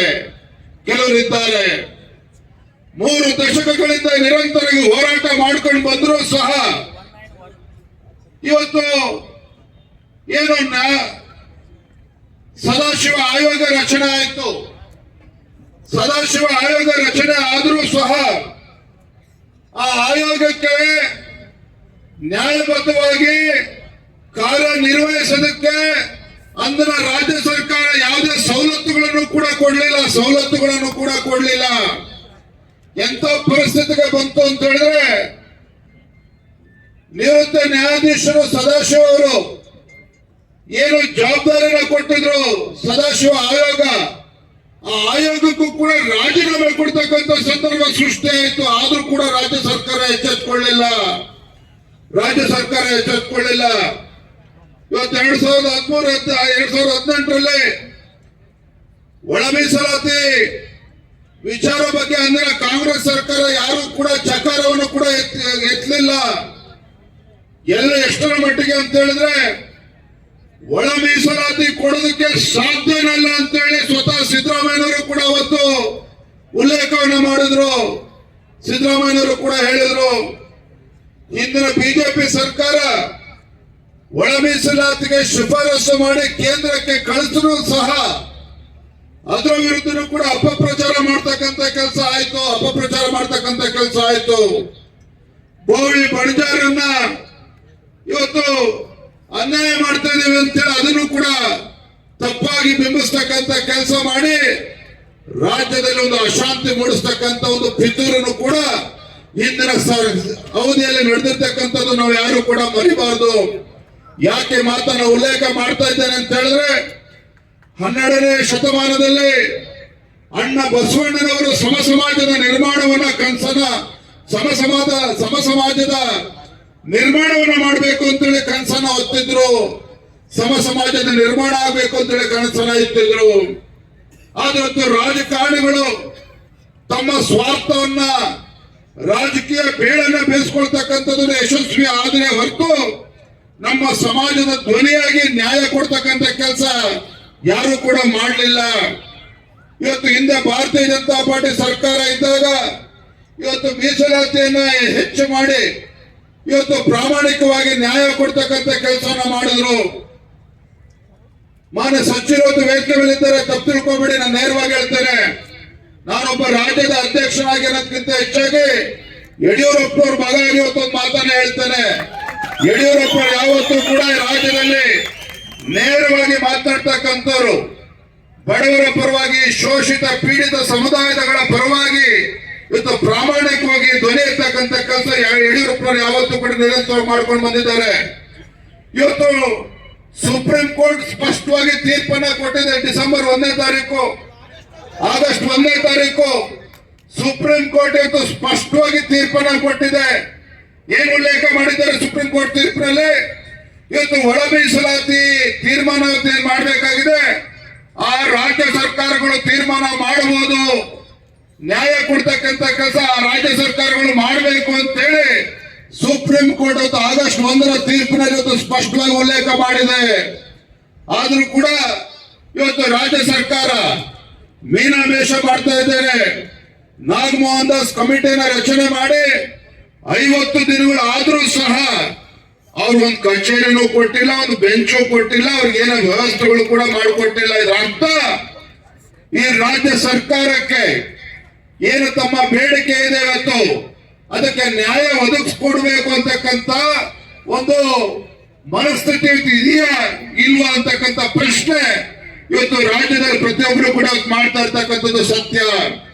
ಹಾಗಾಗಿ ನಾನು ಎಷ್ಟು ಮಾತ್ರ ಸಂದರ್ಭದಲ್ಲಿ ಹೇಳ್ತೇನೆ, ಇವತ್ತು ನಮ್ಮ ಸಮಾಜವೂ ಸಹ ಇತರ ಸಮಾಜಗಳಂತೆ ಇವತ್ತು ಸಮಾಜದಲ್ಲಿ ಬಾಳಿ ಬದುಕ್ತಕ್ಕಂಥ ಒಂದು ಅವಶ್ಯಕತೆ ಇದೆ. ನಮ್ಮ ಮಕ್ಕಳು ಕೂಡ ವಿದ್ಯಾವಂತರಾಗಬೇಕು, ಶಿಕ್ಷಣದಿಂದ ವಂಚಿತರಾಗಬಾರದು, ಉದ್ಯೋಗದಲ್ಲಿ ಅವಕಾಶಗಳು ಸಿಗಬೇಕು, ನಮಗೂ ಕೂಡ ನ್ಯಾಯ ಸಿಗಬೇಕು ಅಂತಕ್ಕಂಥ ಒತ್ತಾಯ ತಾವು ಏನ್ ಮಾಡ್ತಾ ಇದ್ದೀರಿ, ಇದು ರಾಜ್ಯ ಸರ್ಕಾರ ಕರ್ತವ್ಯ ಇದೆ, ಅದನ್ನು ಅನುಷ್ಠಾನ ಮಾಡಬೇಕು. ಆ ನಿಟ್ಟಿನಲ್ಲಿ ರಾಜ್ಯ ಸರ್ಕಾರ ನಡೆದುಕೊಳ್ಬೇಕು. ಆ ಕೂಗು ಇವತ್ತು ಬೆಳಗಾವಿಯಲ್ಲಿ ಎದ್ದಿರ್ತಕ್ಕಂಥದ್ದು. ವೇದಿಕೆಗೆ ಗೌರವಾನ್ವಿತ ವಿರೋಧ ಪಕ್ಷದ ನಾಯಕರು ಆರ್ ಅಶೋಕ್ ಕೂಡ ಇವತ್ತು ವೇದಿಕೆಗೆ ಆಗಮಿಸಿದ್ದಾರೆ. ಅವರು ಕೂಡ ಸ್ವಾಗತ ಕೊಡ್ತಾರೆ. ಇಷ್ಟು ಮಾತ್ರ ಈ ಸಂದರ್ಭ ಹೇಳ್ತಾನೆ, ಭಾರತೀಯ ಜನತಾ ಪಾರ್ಟಿ ಯಾವತ್ತೂ ಕೂಡ ನಮ್ಮ ಸಮಾಜದ ಪರವಾಗಿ ನಾವಿದ್ದೇವೆ. ಭಾರತೀಯ ಜನತಾ ಪಾರ್ಟಿ ನಿಮ್ಮ ಸಮಾಜದ ಧ್ವನಿಯಾಗಿ ಯಾವತ್ತೂ ಕೂಡ ನಿಮ್ಮ ಜೊತೆಲಿದ್ದೇವೆ. ರಾಜಕಾರಣ ಬೇರೆ, ಸಮಾಜಕ್ಕೆ ನ್ಯಾಯ ಕೊಡ್ತಕ್ಕಂಥದ್ದು ಬೇರೆ. ನಿಮ್ಮ ಪರವಾಗಿ ಧ್ವನಿ ಎತ್ತಕ್ಕಂಥ ಕೆಲಸ ನಾವು ಮಾಡ್ತೇವೆ. ಸದನದ ಒಳಗಡೆ ಸದನದ ಹೊರಗೇನೂ ಕೂಡ ನಾವು ಧ್ವನಿಯನ್ನು ಎತ್ತೇವೆ ಅನ್ನುವ ಮಾತನ್ನು ಸಂದರ್ಭದಲ್ಲಿ ಹೇಳ್ತಾ ವೇದಿಕೆ ಬೀಳ್ತಕ್ಕಂಥ ಎಲ್ಲ ಪರಮ ಪೂಜ್ಯರಲ್ಲಿ ಅವರ ಪಾದಾರಿಂದಾಡಲಿ ಭಕ್ತಿಪೂರ್ವಕ ಪ್ರಣಾಮಗಳನ್ನ ಸಲ್ಲಿಸ್ತಾ ನನ್ನ ಮಾತುಗಳಿಗೆ ವಿರಾಮಗಳನ್ನ ಹೇಳ್ತಾರೆ. ನಮಸ್ಕಾರ, ವಂದನೆಗಳು.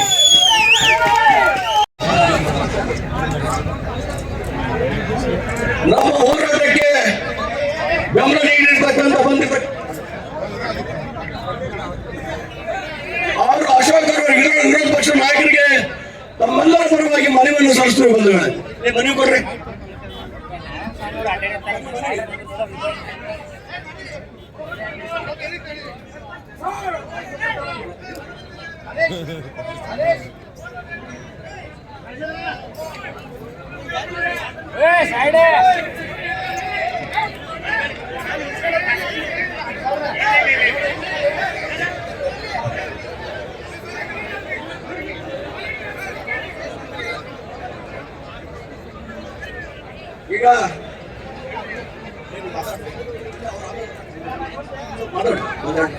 ಈಗ ನಮ್ಮ ಹೋರಾಟಕ್ಕೆ ಬೆಂಬಲ ನೀಡಿರ್ತಕ್ಕಂಥ ಮಾನ್ಯ ಶಾಸಕರಾಗಿರ್ತಕ್ಕಂಥ ಮಾನ್ಯ ಸಿದ್ದು ಸವದಿ ಅವರು ಮಾತಾಡಬೇಕಂತ ಕೇಳ್ಕೊಳ್ತೇನೆ.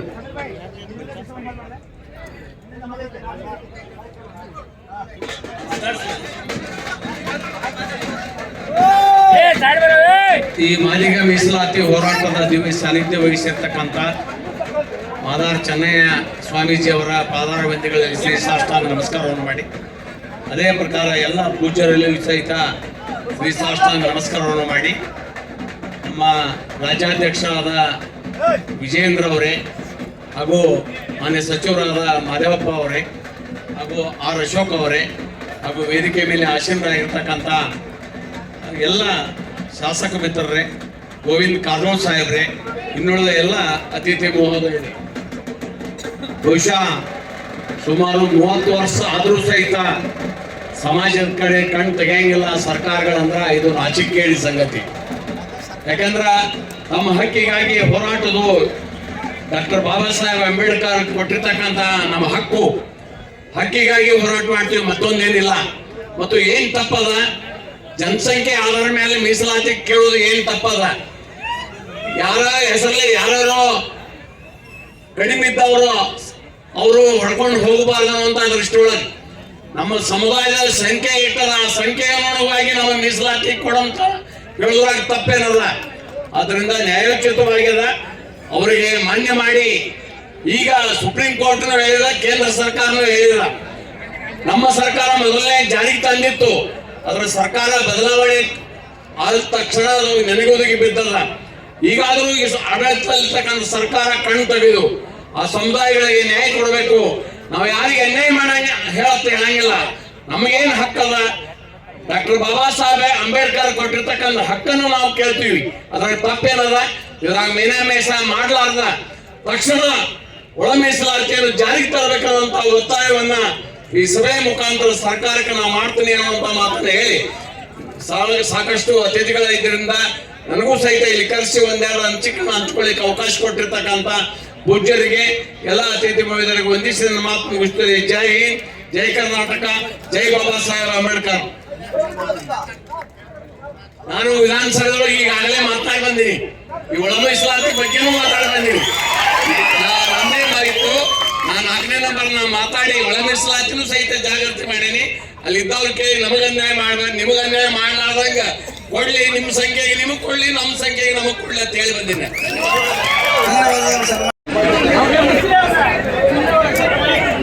ಚುನಾಯಿತ ಸದಸ್ಯರು, ಶಾಸಕರು 10 ನಿಮಿಷಗಳ ಕಾಲ ನಮ್ಮ ನೋವನ್ನ ಅರ್ಥ ಮಾಡ್ಕೋಬೇಕಂತೇಳಿ ಈ ವೇದಿಕೆ ಮುಖಾಂತರ ಪ್ರಾರ್ಥನೆ ಮಾಡ್ತಾನೆ. ವೇದಿಕೆಯಲ್ಲಿ ಆಸೀನರಾಗಿರ್ತಕ್ಕಂಥ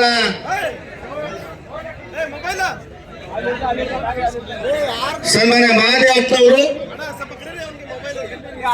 ಈ ರಾಜ್ಯದ ಸಮಾಜ ಕಲ್ಯಾಣ ಸಚಿವರು, ವಿರೋಧ ಪಕ್ಷದ ನಾಯಕರಾಗಿರ್ತಕ್ಕಂಥ ಸನ್ಮಾನ್ಯ ಆರ್ ಅಶೋಕ್ ಅವರು, ಈ ರಾಜ್ಯದ ಸಮಾಜದ ನಾಯಕರಾಗಿ ರಾಜ್ಯದ ಮಾಜಿ ಉಪಮುಖ್ಯಮಂತ್ರಿಗಳಾಗಿ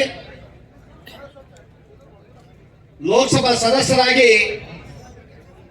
ನಮ್ಮ ಹೋರಾಟದ ಭಾಗವಾಗಿರ್ತಕ್ಕಂಥ ಸನ್ಮಾನ್ಯ ಗೋವಿಂದ ಕಾರಜೋಳ ಅವರು ಹಿಂದೆ ಸಮಾಜದ ಹೆಸರಲ್ಲೇ ನಾಯಕರಾದಂತ ಹಾಲು ಕೊಡುವರು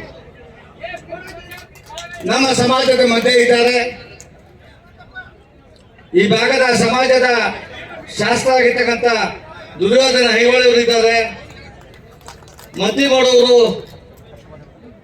ಸಿದ್ದು ಸೌದಿರವರು, ಮಾದಾರಿ ಚೆನ್ನಯ್ಯ ಸ್ವಾಮೀಜಿಗಳು, ಷಡಕ್ಷರ ಸ್ವಾಮೀಜಿಗಳು, ಅನೇಕ ಸ್ವಾಮೀಜಿಗಳು ನಿಮ್ಮ ಜೊತೆಯಲ್ಲಿ ಭವಿಷ್ಯದ ದಿನಗಳಲ್ಲಿ ಹಗಲಿನ ಹೋರಾಟಕ್ಕೆ ಸಿದ್ಧರಾಗ್ತಿ ಬಂದಿರ್ತಕ್ಕಂಥ ನಮ್ಮ ಸ್ವಾಮೀಜಿಗಳ ಪಾದಗಳಿಗೆ ಹೊಂದಿಸ್ತಾ ಅನೇಕ ಹೋರಾಟಗಾರರನ್ನ ಕಾಲ್ಮುಕ್ತ ಪ್ರಾರ್ಥನೆ ಮಾಡ್ತಾನೆ. ಅನೇಕ ನಾಯಕರಿಗೆ ಮಾತಾಡಕ್ಕೆ ಅವಕಾಶ ಮಾಡಿಕೊಡ್ಲಿಲ್ಲ. ಮತ್ತೆ ಮತ್ತೆ 1000 ಸಾರಿ ನಿಮ್ಮ ಕ್ಷಮೆಯನ್ನು ಕೋರ್ತೇನೆ. ಅನೇಕ ಹೋರಾಟಗಾರರು ಮಾತಾಡಬೇಕಾಗಿತ್ತು. ಯಾಕೆ ಒಳ ಮೀಸಲಾತಿ ಈ ದೇಶದಲ್ಲಿ ದಕ್ಷಿಣ ಭಾರತದಲ್ಲಿ ಹೋರಾಟ ಪ್ರಾರಂಭ ಆಯಿತು? 1976ರವರೆಗೂ ಡಾಕ್ಟರ್ BR ಅಂಬೇಡ್ಕರ್ ಕೊಟ್ಟಂತ ಮೀಸಲಾತಿಯ ಬಗ್ಗೆ ಯಾರಿಗೂ ಪ್ರಶ್ನೆ ಇರಲಿಲ್ಲ. ಜನಸಂಖ್ಯೆಗೆ ಅನುಗುಣವಾಗಿ ಡಾಕ್ಟರ್ BR ಅಂಬೇಡ್ಕರ್ ಸಂವಿಧಾನದಲ್ಲಿ 15% ಮೀಸಲಾತಿಯನ್ನು ನೀಡಿದ್ರು. ಈ ದೇಶವನ್ನು ಆಳಿದಂತ ಅನೇಕ ಸರ್ಕಾರಗಳು, ಅನೇಕ ಪಂಚವಾರ್ಷಿಕ ಯೋಜನೆಗಳು. ಮೀಸಲಾತಿಯ ಉದ್ದೇಶ ಈ ದೇಶದ ಶೋಷಿತ ವರ್ಗದವರನ್ನ ಸಮಾಜದ ಮುಖ್ಯವಾಹಿನಿಗೆ ತರಲಿಕ್ಕೆ ವಿಶೇಷವಾದಂತಹ ಮೀಸಲಾತಿ, ವಿಶೇಷವಾದಂತಹ ಯೋಜನೆಗಳು ದೇಶದ ಕೇಂದ್ರ ಸರ್ಕಾರ, ಈ ದೇಶದ ಎಲ್ಲ ರಾಜ್ಯಗಳ ಜವಾಬ್ದಾರಿ ಅಂತೇಳಿ ಡಾಕ್ಟರ್ ಅಂಬೇಡ್ಕರ್ ಅವರು ಸಂವಿಧಾನದಲ್ಲಿ ಅಡಕವನ್ನ ಮಾಡಿದ್ರು. ನಾವ್ಯಾರು ಪ್ರಶ್ನೆ ಮಾಡಲಿಲ್ಲ. ನೀವು ಪಂಚವಾರ್ಷಿಕ ಯೋಜನೆಗಳು ಶೋಷಿತ ವರ್ಗದ ಮೇಲೆ 65-70 ವರ್ಷ ಯಾವುದು ಪ್ರಭಾವ ಬೀರಲಿಲ್ಲ. ಯಾವ ದಲಿತರು ಹೋರಾಟಕ್ಕೆ ಮುಂದೆ ಬರಲಿಲ್ಲ. ಕಣ್ಣು ಮುಚ್ಕೊಂಡು ಓಟ್ ಹಾಕಿದ್ವಿ ಸ್ವಾಮಿ. ನಾವು ಕಣ್ಣು ಮುಚ್ಕೊಂಡೇ ಓಟ್ ಹಾಕಿದ್ವಿ. ಅದಾಗಿದ್ದೇನು 2076ರಲ್ಲಿ ಯಾವ ಸಂವಿಧಾನ, ಯಾವ ಡಾಕ್ಟರ್ ಅಂಬೇಡ್ಕರ್ ಅವರು ಅಸ್ಪೃಶ್ಯರಿಗೆ, ಶೋಷಿತರಿಗೆ ಮೀಸಲಾತಿ ಯಾಕೆ? ಮತ್ತೊಂದು ವರ್ಗದ ಜೊತೆಯಲ್ಲಿ ಹೋರಾಟ ಮಾಡಕ್ಕಾಗೋದಿಲ್ಲ, ಕಾಂಪೀಟ್ ಮಾಡಕ್ಕಾಗೋದಿಲ್ಲ, ಅವ್ರ ಜೊತೆಯಲ್ಲಿ ಹೆಜ್ಜೆ ಹಾಕಕ್ಕಾಗೋದಿಲ್ಲ, ಸಮಾಜದ ಮಧ್ಯೆ ಈ ಸಮಾಜವನ್ನು ಬಿಡೋದಿಲ್ಲ ಅಂತೇಳಿ ಮೀಸಲಾತಿ 76ರಲ್ಲಿ ಏನ್ ಮಾಡಿದ್ರು? ಯಾವ ಸಮಾಜ ಮುಖ್ಯ ವಾಹಿನಿಯ ಜೊತೆಯಲ್ಲಿ ಇತ್ತು, ಯಾವ ಸಮಾಜಗಳನ್ನ ಮೇಲ್ವರ್ಗದವರು ಜೋಡಿಸಿಕೊಂಡಿದ್ರು, ಸ್ವೀಕಾರ ಮಾಡಿಕೊಂಡಿದ್ರು, ಯಾವ ಸಮಾಜವನ್ನ ಪ್ರಶ್ನಾವನ್ನ ಕೇಳಿದ್ದೀವಿ, ಅವರನ್ನ ಮೀಸಲಾತಿಯಲ್ಲಿ ಸೇರಿಸಿದ್ರು. ಅಶೋಕ್ ಅವರೇ, ಯಾವ ಜೊತೆಯಲ್ಲಿ ಓಡಾಡಕ್ಕಾಗಲ್ಲ, ನಡೆಯಕ್ಕಾಗಲ್ಲ, ಪಾಠ ಕಲಿಯಕ್ಕಾಗಲ್ಲ, ಶಾಲೆಗೆ ಹೋಗಕ್ಕಾಗಲ್ಲ, ಬಿಸ್ನೆಸ್ ಮಾಡಕ್ ಆಗೋದಿಲ್ಲ, ಎಕ್ಸಾಮ್ ಪಾಸ್ ಮಾಡಕ್ ಆಗೋದಿಲ್ಲ, ಯಾರ ಸಮಾಜಕ್ಕೆ ಹೆಚ್ಚು ಜ್ಞಾನ ಇದೆ ಆ ಸಮಾಜ ಮಧ್ಯೆ ಕಾಂಪೀಟ್ ಮಾಡ್ರಿ ನೀವು. ಆ ಸಮಾಜ ಮಧ್ಯೆ ಎಕ್ಸಾಮ್ ಬರೀರಿ ನೀವು. ಆ ಸಮಾಜದ ಮಧ್ಯೆ ರನ್ನಿಂಗ್ ರೇಸ್ ಮಾಡಿದ್ರೆ, ಆ ಸಮಾಜದ ಮಧ್ಯೆ ಕುಸ್ತಿ ಮಾಡಿದ್ರೆ 76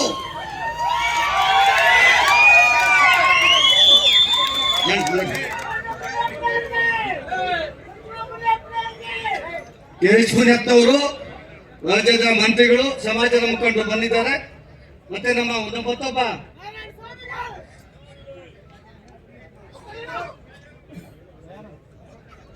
74 ಬಸವಣ್ಣನವರು ಬಂದಿದ್ದಾರೆ. 76ರಲ್ಲಿ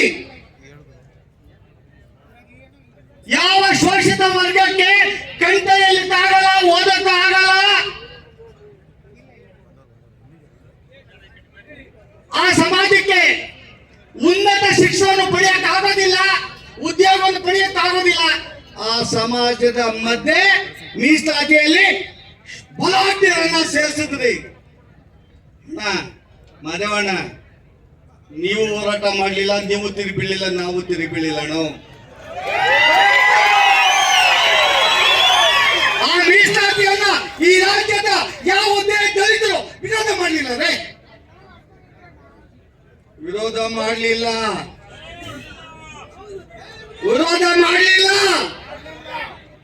ಆ ವಿರೋಧ ಮಾಡದ ಪ್ರತಿಫಲ 90ರ ನಂತರ ಹತ್ರ ಆಯ್ತು. ನಮ್ಮ ದಲಿತರಿಗೆ 101 ಜಾತಿಯಲ್ಲಿ ಉದ್ಯೋಗವನ್ನು ಪಡಿಬೇಕಾದ್ರೆ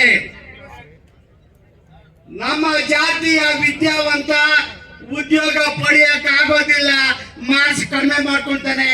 ಅವರಿಗೆ ಉದ್ಯೋಗ ಯಾವ ಸರ್ಕಾರ ಕೊಡ್ಲಿಲ್ಲ, ನಮ್ಮ ಮೀಸಲಾತಿ ಕೈ ತಪ್ತಾ ಇದೆ ಅಂತ ಅರ್ಥ ಆಯ್ತು ಅಲ್ವಾ ಮಾದಪ್ಪನವರೇ? 90ರ ನಂತರ 2022ರಲ್ಲಿ 7 ಜನ ಅಸಿಸ್ಟೆಂಟ್ ಕಮಿಷನರ್ಗಳು KPS ಅಲ್ಲಿ ಪಾಸ್ ಆದರು. ಒಬ್ಬನೇ ಅಸ್ಪೃಶ್ಯ, ಒಬ್ಬ ಮಾದಿಗನು ಅಸಿಸ್ಟೆಂಟ್ ಕಮಿಷನರ್ ಆಗಲಿಲ್ಲ. ಮಾದಿಗರಿಗೆ ಡಾಕ್ಟರ್ BR ಅಂಬೇಡ್ಕರ್ ಕೊಟ್ಟ ಮೀಸಲಾತಿ ಕೈ ತಪ್ತಾ ಇದ್ದಾರೆ, ಮೀಸಲಾತಿ ವಂಚಿತರಾಗ್ತದೆ ಅಂತ ಅರ್ಥ ಆಯ್ತು. ಆದರೂ ಯಾವ ಸಂಘಟನೆ ಬಟ್ಟೆ ಬಿಚ್ಚಿ ಬೀದಿಯಲ್ಲಿದ್ವಿ ವಿನಃ, ಹೋರಾಟಗಳು ಮಾಡಿದ್ವಿ ವಿನಃ, ಈ ರಾಜ್ಯವನ್ನ ಆಡಳಿತ ಮಾಡುವಂತಹ ರಾಜಕಾರಣಿಗಳಿಗೆ ಈ ರಾಜ್ಯದಲ್ಲಿ ಸಮಾಜ ನಿರ್ಮಾಣ ಮಾಡಲಿಕ್ಕೆ ಯಾವ ಡಾಕ್ಟರ್ ಅಂಬೇಡ್ಕರ್ ಮೀಸಲಾತಿಯನ್ನು ಕೊಟ್ಟರು, ಆ ಆಶೋತ್ತರ ಈಡೇರಿಸಲು ಆಗ್ತಾ ಇಲ್ಲ. ಎಲ್ಲೋ ಅನ್ಯಾಯ ಆಗ್ತಾ ಇದೆ, ಯಾರಿಗೂ ಅನಿಸ್ಲಿಲ್ಲ. ನಮ್ಮ ನಾಯಕರಿಗೆ ಮನವಿ ಮಾಡ್ತಾನೆ ಎಷ್ಟೊತ್ತವ್ರೆ, ಒಳ ಮೀಸಲಾತಿ ಕೊಡಬೇಕು. ಮುನಿಯಪ್ಪನವರು ಹೋರಾಟ ಮಾಡಿದ್ರು, ಡೆಲ್ಲಿಗೆ ಹೋಗಿದ್ದು ಸೋನಿಯಾ ಗಾಂಧಿ ಅವರ ಹತ್ರ. ಈ ದೇಶದಲ್ಲಿ ಒಳ ಮೀಸಲಾತಿ ಬೇಕು, ಒಳ ಮೀಸಲಾತಿ ಬೇಕು. ಇಲ್ಲ ಸರ್, ಒಳ ಮೀಸಲಾತಿ ಬೇಕು. ಇಡೀ ದೇಶಕ್ಕೆ ಒಳ ಮೀಸಲಾತಿ ಮಾಡುವ ದೃಷ್ಟಿಯಲ್ಲಿ ಉಷಾ ಮೆಹ್ರಾ ಆಯೋಗ ರಚನೆ ಆಯಿತು. ನೀವಿದ್ರೆ ಕೇಳಿಲ್ವ ನಾನು? ಅದನ್ನೇ ಹೇಳ್ತೀವಿ, ಮೀಸಲಾತಿ ಬೇಕು ಅಂತೇಳಿ ಸನ್ಮಾನ್ಯ KH ಮುನಿಯಪ್ಪನವರು ಸೋನಿಯಾ ಗಾಂಧಿ ಅವರನ್ನು ಭೇಟಿ ಮಾಡಿ ರಾಷ್ಟ್ರೀಯ ಆಯೋಗ ರಚನೆ ಆಯಿತು. ಮುನಿಯಪ್ಪನವ್ರು ನಾನು ಇದ್ದೆ ಅಂತ ಹೇಳ್ತಾ ಇದ್ದಾರೆ.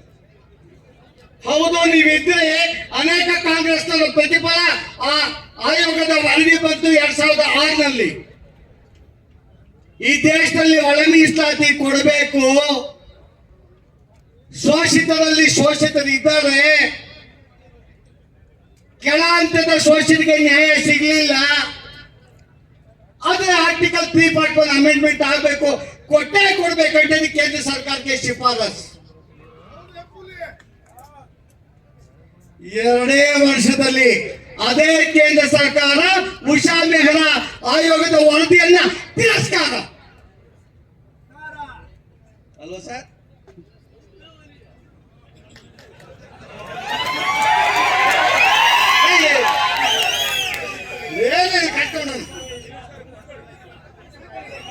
ತಿರಸ್ಕಾರ.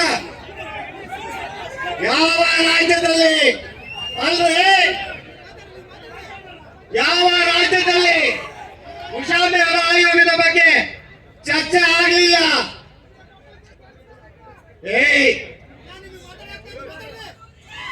ಯಾವ ದಲಿತರ ಮಾದಿಗರ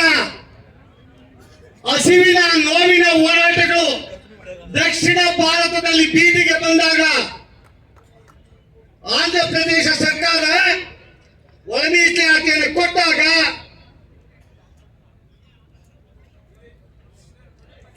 4 ವರ್ಷಗಳಲ್ಲಿ ಪಂಚಪೀಠಗಳು ಒಳ ಮೀಸಲಾತಿಯ ಅವಶ್ಯಕತೆ ಇಲ್ಲ, ಈ ದೇಶದ 504 ಹೆಚ್ಚು ದಲಿತರು ಹೋಮೋಜಿನಿಯಸ್ ಅಂತ ಪದ ಉಪಯೋಗ ಮಾಡಿ ಸುಪ್ರೀಂ ಕೋರ್ಟ್ ನ ಕಾನ್ಸೆಪ್ಟ್ ನ ವಿರುದ್ಧವಾಗಿ ಹೋಮೋಜಿನಿಯಸ್ ಯಾವ ಸದನದಲ್ಲಿ ಚರ್ಚೆ ಆಗಿಲ್ಲ, ಆ ಜಡ್ಜ್ಮೆಂಟ್ ಸರಿ ಇಲ್ಲ ಅಂತೇಳಿ. ಆ ಜಡ್ಜ್ಮೆಂಟ್ ಸರಿ ಇಲ್ಲ, ಇದಕ್ಕೊಂದು ಆಯೋಗ ರಚನೆ ಮಾಡಬೇಕು. ಈ ರಾಜ್ಯದ ಈ ದೇಶದ ಶೋಷಿತದಲ್ಲಿ ಶೋಷಿತರು 75 ವರ್ಷ ಕಳೆದೇನು ಸಹ ಮುಖ್ಯವಾಹಿನಿಗೆ ತರಕ್ಕಾಗಲಿಲ್ಲ. ಯಾಕೆ? ಯಾವ ಸರ್ಕಾರನೂ ಒಂದು ಆಯೋಗ, ಒಂದು ವರದಿ, ಒಂದು ಕಮಿಟಿ ಇವತ್ತೋಗಿ ದೇಶದ ಯಾವುದೇ ರಾಜ್ಯ ಮಾಡಲಿಲ್ಲ. ನಾವು ಯಾವ ದರ್ಜೆಯ ಮನುಷ್ಯರು? ನಾವು 4ನೇ ದರ್ಜೆನ, 5ನೇ ದರ್ಜೆನ, ಅಥವಾ ನಮ್ಮ ಮಾದಿಗ ಸಮುದಾಯವನ್ನ ಮನುಷ್ಯರು ಅಂತ ಪೀಕ್ ಮಾಡೋದಕ್ಕೆ ನಿಮ್ಗೆ ಯೋಗ್ಯತೆ ಇಲ್ಲ.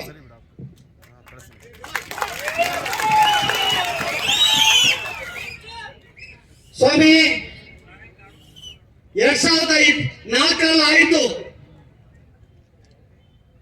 2020ರಲ್ಲಿ ಅಶೋಕ್ 2020ರಲ್ಲಿ 4 ವರ್ಷ ಆಯಿತು. ಅರುಣ್ ಮಿಶ್ರಾ ಅವರು ಜಡ್ಜ್ಮೆಂಟ್ ಕೊಡ್ತಾರೆ. ಸಂತೋಷ್ ಹೆಗಡೆ ಅವರ ಜಡ್ಜ್ಮೆಂಟ್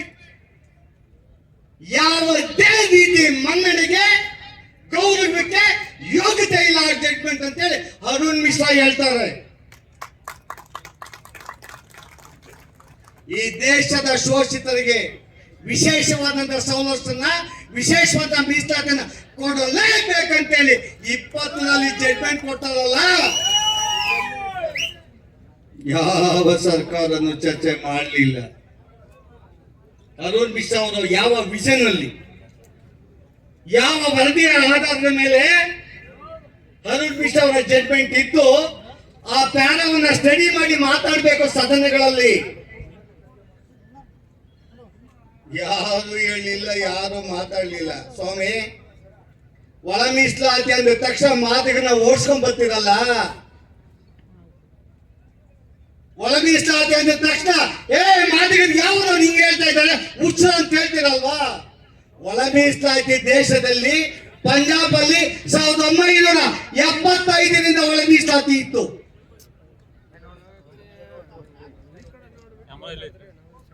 ಒಳ ಮೀಸಲಾತಿ ಏನು ಸಂವಿಧಾನ ವಿರೋಧಿ ಅಲ್ಲ. ಪ್ರಾರ್ಥನೆ ಮಾಡ್ತಾನೆ, ಯಾಕೆ ನಾನು ಮಾತಾಡ್ಬೇಕಂತ ಹೇಳಿದ್ರೆ ಅರುಣ್ ಮಿಶ್ರಾ ಅವರ ಜಡ್ಜ್ಮೆಂಟ್ ಇರ್ಬೋದು. ಮೊನ್ನೆ 1ನೇ ತಾರೀಕು ಕೊಟ್ಟಂತ ಜಡ್ಜ್ಮೆಂಟ್ ಆಗಸ್ಟ್ 1. ಮೀಸಲಾತಿ ತಲೆ ಎಣಿಕೆ ಅಲ್ಲ, ಜನಸಂಖ್ಯೆ ಆಧಾರದ ಮೇಲೆ ಮೀಸಲಾತಿ ಅಲ್ಲ. ಎಲ್ಲ ಮಾತಾಡೋದು ಜನಸಂಖ್ಯೆ ಜನಸಂಖ್ಯೆ. ಜನಸಂಖ್ಯೆ ಮೀಸಲಾತಿ ಯಾವ ಸುಪ್ರೀಂ ಕೋರ್ಟ್ ಹೇಳಿಲ್ಲ ರೀ. ತಿಮ್ಮಾಪುರಿಗೆ ಸ್ವಾಗತ ಮಾಡ್ತೇನೆ.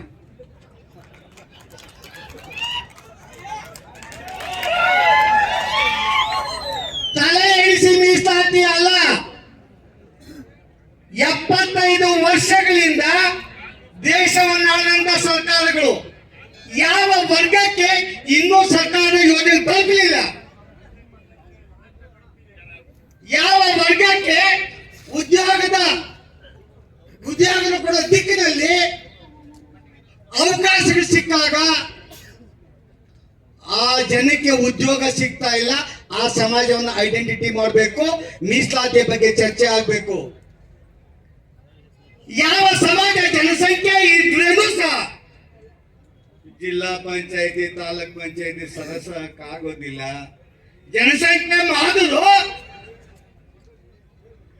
ಗೆಲ್ಲೋದು ಇನ್ನೊಬ್ಬ. ರಾಜಕೀಯ ಮೀಸಲಾತಿಯ ಬಗ್ಗೆ ಈ ರಾಜ್ಯದ ವರದಿ ಆಗಬೇಕಾಗಿದೆ. ರಾಜಕೀಯ ಸ್ಥಾನಮಾನಗಳ ಬಗ್ಗೆ ಇಂಪಿರಿಕಲ್ ಡೇಟಾ ಪಡಿಬೇಕಾಗಿದೆ ರೀ. ಇಂಪಿರಿಕಲ್ ಡೇಟಾ ಅಂದ್ರೆ ಯಾವ ಸಮಾಜ ಉದ್ಯೋಗದ ಅವಕಾಶಗಳು ವಂಚಿತರಾಗ್ತಾ ಇದ್ದಾರೆ, ಯಾವ ಸಮಾಜಕ್ಕೆ ಈ ರಾಜ್ಯದ ಈ ದೇಶದ ಬಜೆಟ್ ತಲುಪ್ತಾ ಇಲ್ಲ, ಯಾವ ಸಮಾಜ ಶಾಲೆಗೆ ಸೇರುವ ಸಮಯದಲ್ಲಿ ಡಬೌಟ್ಗಳಾಗ್ತಾ ಇದ್ದಾರೆ, ಶಾಲೆಗೆ ಎಕ್ಸಾಮ್ಗೆ ಕಟ್ಟೋಕು ಫೀಸ್ ಇಲ್ಲದೆ ಮನೆ ಬಿಟ್ಟು ಹೋಗ್ತಾ ಇದ್ದಾರೆ. ಅದರ ಇಂಪೀರಿಯಲ್ ಡೇಟಾ ಮೇಲೆ ಮೀಸಲಾತಿ ತಲೆ ಎಣಿಸಿ ಅಲ್ಲ, ತಲೆ ಎಣಿಸಿ ಮೀಸಲಾತಿ ನಾವು ಕೇಳ್ತಾ ಇಲ್ಲ. ಸುಪ್ರೀಂ ಕೋರ್ಟ್ ಜಡ್ಮೆಂಟ್ ಕೊಟ್ಟಿಲ್ಲ. ನಾನು ಮಾತಾಡುತ್ತಿಲ್ಲ, ಇನ್ನು ಮಾತಾಡ್ತೇನೆ. ನಾಯಕರು ಇಷ್ಟು ದೊಡ್ಡ ನಾಯಕರ ನಾನು ಮಾತಾಡುತ್ತಿಲ್ಲ. ಆದರೆ ಇಂಪೀರಿಕಲ್ ಡೇಟಾ ಮೇಲೆ ಈ ರಾಜ್ಯದ ಶೋಷಿತರಲ್ಲಿ ಶೋಷಿತರಿಗೆ ವಿಶೇಷವಾದಂತಹ ಮೀಸಲಾತಿ, ವಿಶೇಷವಾದಂತಹ ಯೋಜನೆಗಳನ್ನ ಈ ರಾಜ್ಯದಲ್ಲಿ ಸರ್ಕಾರಗಳು ತೀರ್ಮಾನ ಮಾಡ್ತಾ ಹೋದರೆ ಬಹಳ ಗೌರವಯುತವಾಗಿ ಈ ರಾಜ್ಯದ ನೆಲದಲ್ಲಿ ಹುಟ್ಟಿದಂತ ನಾವು ಸಂಸ್ಕಾರಕ್ಕೆ ಮತ್ತೊಂದು ಹೆಸರು. 2-3 ತಿಂಗಳಲ್ಲಿ ತಾವೇ ತೀರ್ಮಾನ ಮಾಡಿದ್ದೀರಾ, ಅದು ತೀರ್ಮಾನ ಆಗಿ ಜಾರಿ ಆಗ್ತಾ ಹೋದ್ರೆ ನನ್ನ ಸ್ಟೇಟ್ಮೆಂಟ್ ರೆಕಾರ್ಡ್ ಆಗಲಿ.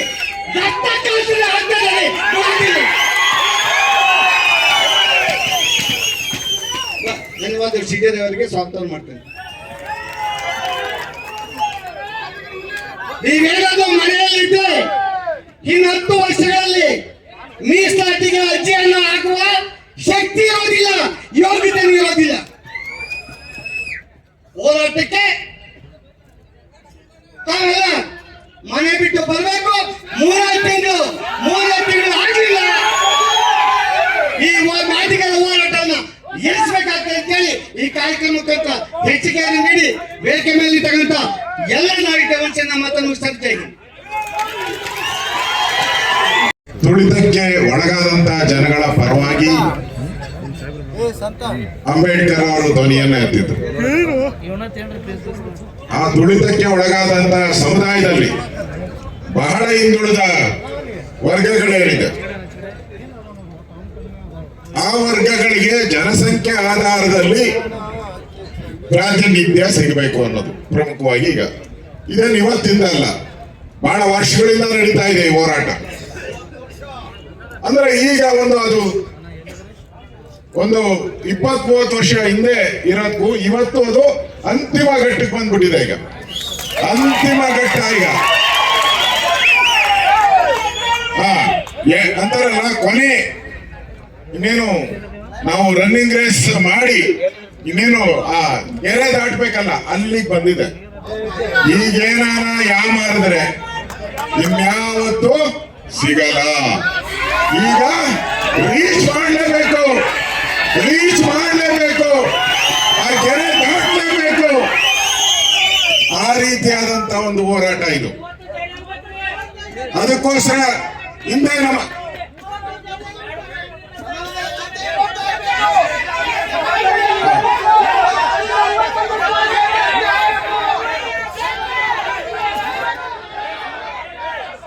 ಅದಕ್ಕೆ ಮಂತ್ರಿಗಳೆಲ್ಲ ಬಂದಿದ್ದಾರಪ್ಪ. ಈಗ ಮಂತ್ರಿಗಳೆಲ್ಲ ಬಂದಿದ್ದಾರೆ. ಮುನಿಯಪ್ಪನವರು ಕೂಡ ಮಾತಾಡ್ತಾರೆ.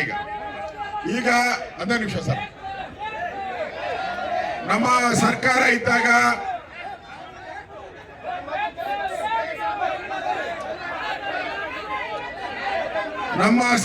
ಇದ್ದಾಗ ನಾವು ಇದಕ್ಕೆ ಬೇಕಾದಂತ ಒಳ ಮೀಸಲಾತಿಗೆ ಬೇಕಾದಂತ ಎಲ್ಲ ರೀತಿಯಾದಂತ ಕೆಲಸವನ್ನ ಬೊಮ್ಮಾಯಿಯವರು ಮುಖ್ಯಮಂತ್ರಿ ಆಗಿದ್ದಾಗ ನಾವು ಇದಕ್ಕೆ ಚಾಲನೆಯನ್ನ ಕೊಟ್ಟಿದ್ದೀರಿ. ಅದರಲ್ಲಿ ಕಾರಜೋಳ ಅವರು ಇದ್ರು, ನಾರಾಯಣ ಸ್ವಾಮಿ ಅವರು ಇದ್ರು, ಎಲ್ಲ ಮುಖಂಡರು ಇದ್ರು. ಚಾಲನೆಯನ್ನ ಕೊಟ್ಬಿಟ್ಟಿದ್ದೀರಿ ನಾವು. ಈಗಾಗಲೇ ತೆಲಂಗಾಣದಲ್ಲೂ ಅಲ್ಲಿನ ಮುಖ್ಯಮಂತ್ರಿ ಅನೌನ್ಸ್ ಮಾಡಿದ್ದಾರೆ, ನಾವು ಒಳ ಮೀಸಲಾತಿಗೆ ರೆಡಿ ಅಂತ ಹೇಳಿದ್ದಾರೆ. ಸುಪ್ರೀಂ ಕೋರ್ಟ್ ಹೇಳಿದೆ, ಪ್ರಧಾನಮಂತ್ರಿಗಳು ಹೇಳಿದ್ದಾರೆ. ಇನ್ ತಡ ಮಾಡೋ ಪ್ರಶ್ನೆ ಇರಬಾರದು ಅನ್ನೋದು ನಮ್ಮ ಅಭಿಪ್ರಾಯ.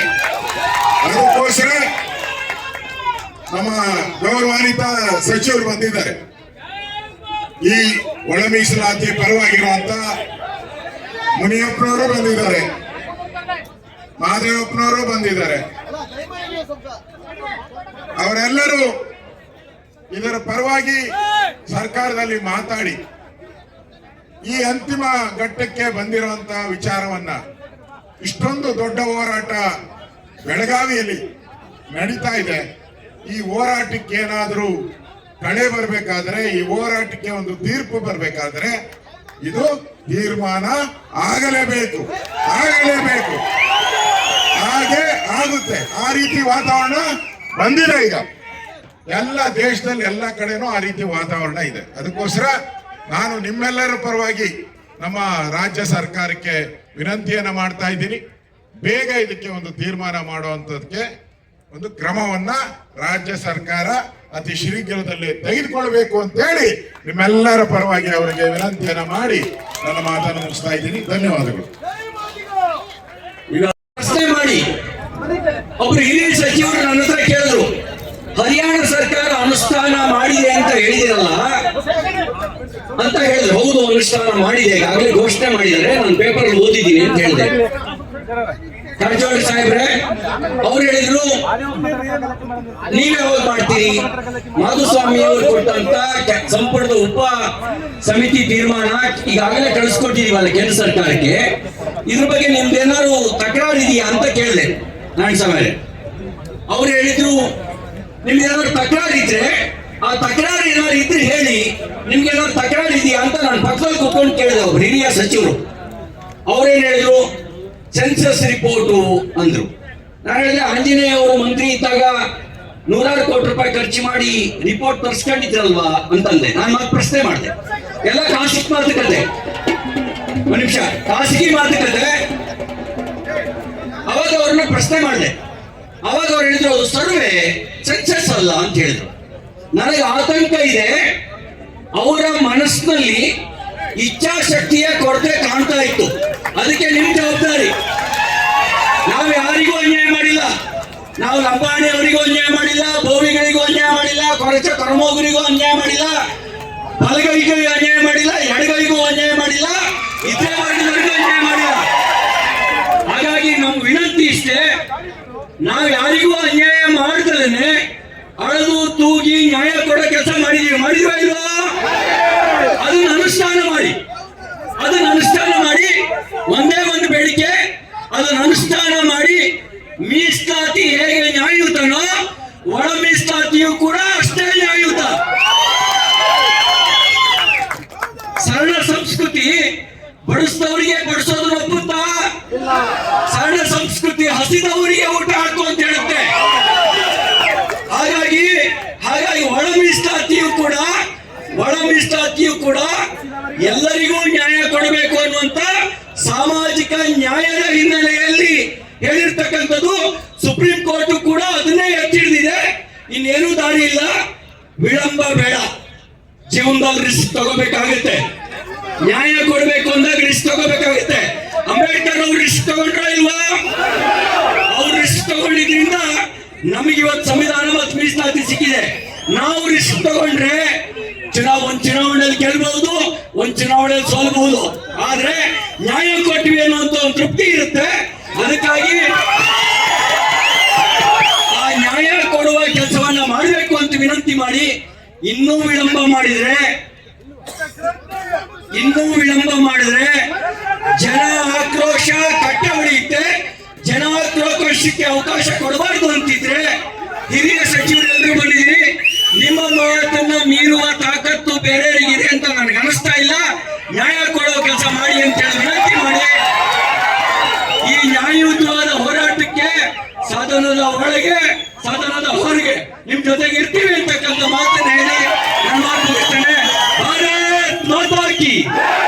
ಒಳ ಮೀಸಲಾತಿಯ ಹೋರಾಟಕ್ಕೆ ಧನ್ಯವಾದ.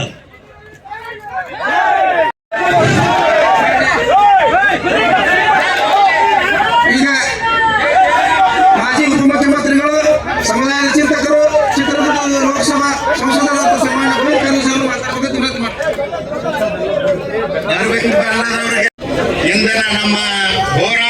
ಬೆಂಬಲಿಸಲಿಕ್ಕೆ ಬಂದಿರತಕ್ಕಂತ ಹಿರಿಯ ಸಚಿವರಾದ ಮತ್ತು ಸಮಾಜ ಕಲ್ಯಾಣ ಇಲಾಖೆ ಸಚಿವರಾದ ಮಾನ್ಯ ಶ್ರೀ ಮಾದೇವಪ್ಪನವರೇ,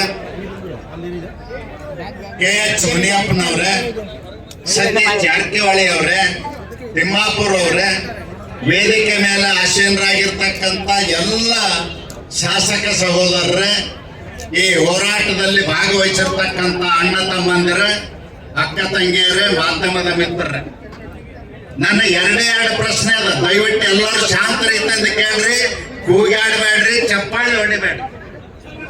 ಈ ದೇಶಕ್ಕೆ ಸ್ವಾತಂತ್ರ್ಯ ಬಂದಾಗ ಅಸ್ಪೃಶ್ಯರ ಪರಿಸ್ಥಿತಿ, ದಲಿತರ ಪರಿಸ್ಥಿತಿ ಸರಿಯಾಗಿರ್ಲಿಲ್ಲ. ಅದಕ್ಕಾಗಿ ಡಾಕ್ಟರ್ ಬಾಬಾ ಸಾಹೇಬ್ ಅಂಬೇಡ್ಕರರ ನಿರಂತರ ಪ್ರಯತ್ನದಿಂದ ಮತ್ತು ಡಾಕ್ಟರ್ ಬಾಬಾ ಸಾಹೇಬ್ ಅಂಬೇಡ್ಕರ್ ತಮ್ಮ ಇಡೀ ಜೀವನವನ್ನೇ ಮುಡುಪಾಗಿಟ್ಟಿರ್ತಕ್ಕಂಥದ್ದು ನಾವೆಲ್ಲ ಸ್ಮರಿಸಬೇಕಾಗಿದೆ. ದಯಮಾಡಿ ಇಳಿತಾರೆ ಇಲ್ಲ ಇಳಿ, ಮಾತಾಡೋದು ಎದಕ್ಕೆ ಮಾತಾಡ್ತಾರೆ? ಕೇಳಂಗಿಲ್ಲ ಬಿಡಂಗಿಲ್ಲ, ಎದಕ್ಕೆ ಬಂದಿರಿ? ಬಂಧುಗಳೇ, ನಿಮಗೆ ನಾನು ವಿನಂತಿ ಮಾಡ್ತೇನೆ, ಸರಿಯಾಗಿ ಕೇಳ್ಕೊಳ್ಳಿ. ಡಾಕ್ಟರ್ ಬಾಬಾ ಸಾಹೇಬ್ ಅಂಬೇಡ್ಕರ್ ಮೀಸಲಾತಿ ವ್ಯವಸ್ಥೆಯನ್ನು ಮಾಡದೇ ಹೋಗಿದ್ದಾರೆ.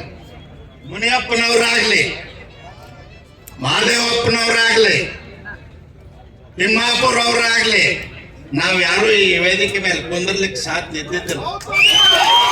ನಿಮ್ಗೆ ಗೊತ್ತಿರಲಿ, ನಮಗಾಗಿ ಅವರು ಹರಿದ ಬಟ್ಟೆ ಹಾಕೊಂಡು 1 ಉಪವಾಸ 2 ಉಪವಾಸ ಎದ್ದು ಇಡೀ ದೇಶದಲ್ಲಿ ಹೋರಾಟ ಮಾಡಿ ನಮಗೆ ನ್ಯಾಯವನ್ನು ಕೊಡಿಸಿದ್ದಾರೆ. ನಾವು ಯಾರು ಇದನ್ನು ಮರೆಯಬಾರದು. ಡಾಕ್ಟರ್ ಬಾಬಾ ಸಾಹೇಬ್ ಅಂಬೇಡ್ಕರ್ ಮೀಸಲಾತಿ ವ್ಯವಸ್ಥೆ ತಂದಾಗ SC ಯಲ್ಲಿ ಕೇವಲ 6 ಜಾತಿಗಳಿದ್ದು, ಇವತ್ತು 101 ಜಾತಿಗಳಾಗಿದ್ದಾವೆ. ನಾವು 101 ಜಾತಿ ಸೇರ್ಸಿದ್ರೆ ಯಾರಿಗೂ ವಿರೋಧ ಮಾಡಲಿಲ್ಲ. ಅವರು ಬಡವರು, ಅವ್ರಿಗೂ ಸರ್ಕಾರಿ ಸೌಲಭ್ಯಗಳು ಸಿಗಲಿ, ಅವ್ರ ಮಕ್ಕಳು ಮುಂದೆ ಬರಲಿ ಅಂತ ಹೇಳಿ ನಾವು ಬಹಳ ದೊಡ್ಡ ಮನಸ್ಸು ಮಾಡಿ ಎಲ್ಲರನ್ನೂ ಸ್ವಾಗತ ಮಾಡಿದ್ದೀವಿ. ನಮಗೆ ಇವತ್ತು ಅನ್ಯಾಯ ಆಗ್ತಾ ಇದೆ. ಬಲಾಢ್ಯರು ನಾವು ಪೈಪೋಟಿ ಮಾಡಿ ಅವ್ರ ಜೋಡಿ ಸ್ಪರ್ಧೆ ಮಾಡಿ ಮೀಸಲಾತಿ ತಗೊಳ್ಳಿಕ್ಕೆ ಸಾಧ್ಯ ಇಲ್ಲ ಅನ್ನೋ ಕಾರಣಕ್ಕಾಗಿ ಒಳ ಮೀಸಲಾತಿ ಬೇಕು ಅಂತ 30 ವರ್ಷಗಳಿಂದ ಹೋರಾಟವನ್ನು ಮಾಡ್ತಾ ಇದ್ದೀವಿ. ಅನೇಕರು ಈ ಹೋರಾಟದಲ್ಲಿ ಪ್ರಾಣವನ್ನು ಕಳ್ಕೊಂಡಿದ್ದಾರೆ. ಸುಪ್ರೀಂ ಕೋರ್ಟಿಗೆ ಕೇಂದ್ರ ಸರ್ಕಾರ ಒಪ್ಪಿಗೆ ಕೊಟ್ಟು ಅಟಾರ್ನಿ ಜನರಲ್, ಸಾಲಿಸಿಟರ್ ಜನರಲ್ ಅವರಿಗೆ ಕೇಂದ್ರದ ಸನ್ಮಾನ್ಯ ಪ್ರಧಾನ ಮಂತ್ರಿಗಳಾಗಿರ್ತಕ್ಕಂಥ ನರೇಂದ್ರ ಮೋದಿಜಿಯವರು ಸೂಚನೆ ಕೊಟ್ಟು ಕೋರ್ಟಿಗೆ ಅಫಿಡವಿಟ್ ಹಾಕಿಸಿ ಒಳ ಮೀಸಲಾತಿ ವ್ಯವಸ್ಥೆಯನ್ನು ಜಾರಿ ಮಾಡಿಕೊಟ್ಟಿದ್ದಾರೆ. ನಿಮ್ಗೆ ಗೊತ್ತಿರಲಿ. ಆದರೆ ಇವತ್ತು ಆಗಸ್ಟ್ 1ನೇ ತಾರೀಕಿಗೆ ಸುಪ್ರೀಂ ಕೋರ್ಟ್ ಆದೇಶ ಆಯ್ತು, ರಾಜ್ಯ ಸರ್ಕಾರಕ್ಕೆ ಅಧಿಕಾರ ಇದೆ ಕೊಡ್ರಿ ಅಂತ ಹೇಳಿ. ಯಾಕೆ ವಿಳಂಬ ಮಾಡ್ತಾ ಇದ್ದೀರಿ? ಯಾಕೆ ಇನ್ನೊಂದು ಕಮಿಷನ್ ಬೇಕು? ನ್ಯಾಯಮೂರ್ತಿ ನಾಗಭೂಷಣ್ ದಾಸ್ ಅವ್ರದ್ದು ಕಮಿಷನ್ ಬೇಕಾಗಿಲ್ಲ. ಯಾಕೆ ಬೇಕಾಗಿಲ್ಲ ಅಂದ್ರ ಅವ್ರ ಸರ್ಕಾರ ಇದ್ದಾಗ SM ಕೃಷ್ಣ ಅವರಿದ್ದಾಗ ಸದಾಶಿವಯ್ಯನವ್ರ ಆಯೋಗ ನೇಮಿಸಿದ್ರು, ಅವರಲ್ಲಿ ದತ್ತಾಂಶ ಇದೆ. ಇವತ್ತು ದೇಶದಲ್ಲಿ ಆಡಳಿತ ನಡೀತಕ್ಕಂಥದ್ದು 2011ರ ಜನಗಣತಿ ಪ್ರಕಾರ ನಡೀತಾ ಇದೆ, ಅದರಲ್ಲಿ ದತ್ತಾಂಶ ಇದೆ. 1 ಮಿನಿಟ್ ದಯಮಾಡಿ ಮಾತಾಡಬಾರ್ದು ಯಾರು. ಅದಲ್ಲದೇ ದಿವಂಗತ ದೇವರಾಜ್ ಅರಸರು ಮುಖ್ಯಮಂತ್ರಿ ಇದ್ದಾಗ ಕಮಿಷನ್ ನೇಮಿಸಿದ್ರು. ಅವನೂರು ಕಮಿಷನ್ದಲ್ಲಿ ದತ್ತಾಂಶ ಇದೆ.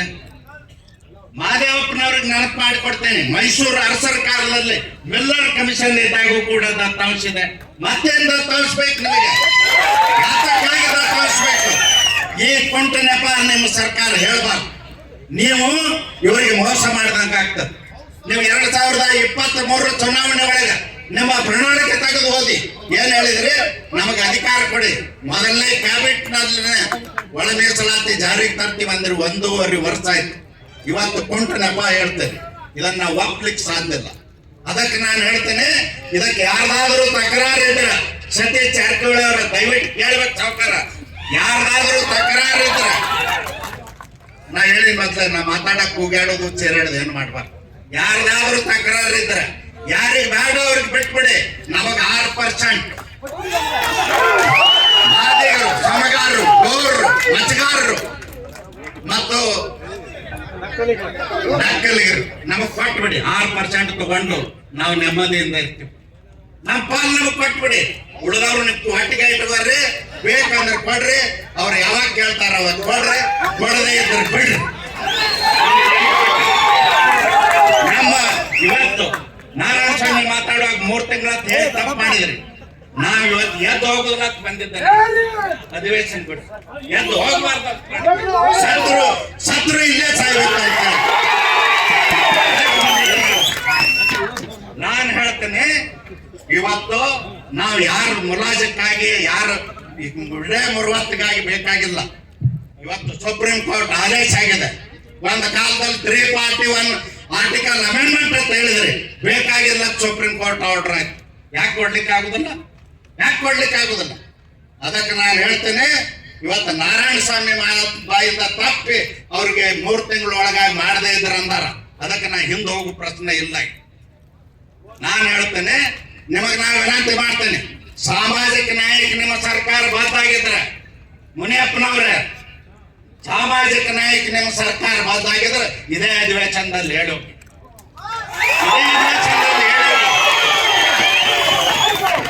ಯಾಕೆ ಮಾಡ್ಲಿಕ್ಕೆ ಸಾಧ್ಯ ಇಲ್ಲ? ಹರಿಯಾಣದಲ್ಲಿ ಇದೇ ನೀವು ಏನು ಪ್ರಣಾಳಿಕೆ ಒಳಗೆ ಹೇಳಿದ್ರಿ, ನಮ್ಮ ಸರ್ಕಾರ ಬಂದ್ರೆ ನಾವು ಒಳ ಮೀಸಲಾತಿ ಕೊಡ್ತೀವಿ ಅಂತ ಹೇಳಿ. ಬಂದ ಮೊದಲನೇ ಕ್ಯಾಬಿನೆಟ್ ನಲ್ಲೇ ಹರಿಯಾಣ ಸರ್ಕಾರ ಇವತ್ತು ಒಳ ಮೀಸಲಾತಿ ಕೊಟ್ಟಿದೆ. ನೀವು ಕೊಡ್ರಿ, ಕೊಟ್ಟು ಹೋಗ್ರಿ. ದತ್ತಾಂಶದ ನೆಪ ಹೇಳ್ಬೇಡ್ರಿ. ಯಾರಿಗೆ ಬೇಡಾಗಿದ್ರು ಅವ್ರು ಬಿಟ್ಟು ಬಿಡ್ರಿ. ನಾವು ತಗೊಳಕ್ತಾ ಇರೋದು ನಮ್ಗೆ ಕೊಟ್ಬಿಡ್ರಿ. ಅದಕ್ಕೆ ನಾನು ವಿನಂತಿ ಮಾಡ್ತೇನೆ, ಬಂಧುಗಳ, ನಾನು ಇವತ್ತು ಲೋಕಸಭೆ ಬಿಟ್ಟು ಬಂದಿದ್ದೀನಿ. ಅಧಿವೇಶನ ನಡೀತಾ ಇದೆ. ದಯವಿಟ್ಟು ಯಾರು ತಪ್ಪಾಗಿ ಅರ್ಥೈಸಬಾರ್ದು, ಯಾರು ಒಬ್ರು ಎದ್ದು ಹೋಗ್ಬಾರ್ದು. ನಾನು ಅನಿವಾರ್ಯವಾಗಿ ಲೋಕಸಭೆಗೆ ಅಟೆಂಡ್ ಮಾಡಬೇಕಾಗಿದೆ, ಹೋಗ್ತಾ ಇದ್ದೀನಿ. ಫ್ಲೈಟ್ ಟೈಮ್ ಆಗ್ತದೆ. ಅದಕ್ಕೆ ನಾನು ವಿನಂತಿ ಮಾಡ್ತೇನೆ, ಹಿರಿಯ ಸಚಿವರು ಇದ್ದಾರೆ ನಮ್ಮ ಸಮುದಾಯದವರು, ಮಹಾದೇವಪ್ಪನವರು, ಮುನಿಯಪ್ಪನವರು, ತಿಮ್ಮಾಪುರ ಅವರು ಮತ್ತು ನಮ್ಮ ಸತೀಶ್ ಜಾರಕಿಹೊಳಿ ಸಾವುಕಾರ, ದಯವಿಟ್ಟು ನೀವು ಸರ್ಕಾರದ ಮೇಲೆ ಒತ್ತಡ ಹಾಕಿ, ಮುಖ್ಯಮಂತ್ರಿಗಳಿಗೆ ಒತ್ತಡ ಹಾಕಿ, ನಮಗ್ ಸಾಮಾಜಿಕ ನ್ಯಾಯ ಕೊಡತಕ್ಕಂತ ಕೆಲಸ ಮಾಡಿ. ದಯವಿಟ್ಟು ರಾಜಕೀಯ ಬರೆಸಬೇಡಿ. ಅದಕ್ಕೆ ನಮ್ಮ ವಿನಂತಿ, 30 ವರ್ಷ ನಮ್ಮವ್ರು ಪ್ರಾಣ ಕಳ್ಕೊಂಡಾರ. ಇದೇ ಬೆಳಗಾವಿಗೆ ಬಂದು, ಇದೇ ಹುಬ್ಬಳ್ಳಿಗೆ ಸಮಾವೇಶಕ್ಕೆ ಬಂದು 8 ಜನ ನಮ್ಮ ಮನೆಯವ್ರು ಪ್ರಾಣ ಕಳ್ಕೊಂಡ್ರು. ನಮ್ಮ ಕಾಕ ಒಬ್ಬ ಸತ್ತನ್ರಿ, ಜಾರಕಿಹೊಳಿ ಸಾವುಕಾರ ಬಸಪ್ಪ ಅಂತ ಹೇಳಿ ASI. 8 ಮಂದಿ ಒಂದೇ ದಿನ ಇದರ ಕುಳಗೇರಿ ಕ್ರಾಸ್ನಾಗ ಸತ್ತರು. ಅದಕ್ಕೆ ನಾನು ವಿನಂತಿ ಮಾಡ್ತೇನೆ, ದಯವಿಟ್ಟು ನೀವು ಸರ್ಕಾರದ ಒತ್ತಡ ಹಾಕಿ. ಮತ್ತೆ ನಮಗೆ ಅಂತ ವಿಷಯ ಮಹಾದೇವಪ್ಪನವ್ರಿಗೆಲ್ಲ ಮೈಸೂರು ಡಿವಿಷನ್ದವ್ರಿಗೆ, ಉತ್ತರ ಕರ್ನಾಟಕದವ್ರಿಗೆ ಅದರ ವಿಷಯ ಅದ, ಅವ್ರಿಗೆ ಗೊತ್ತದ. ಅದನ್ನ ವಿವರವಾಗಿ ಹೇಳ್ಬೇಕಾಗಿಲ್ಲ.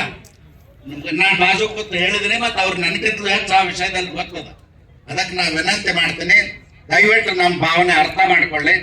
ಎಲ್ಲರಿಗೂ 101 ಜಾತಿಗೂ ನ್ಯಾಯ ಕೊಡಿಸಿ. ನಾವು ಯಾರನ್ನೂ ತೆಗಿಬೇಕನ್ನೋರಲ್ಲ. ಯಾರು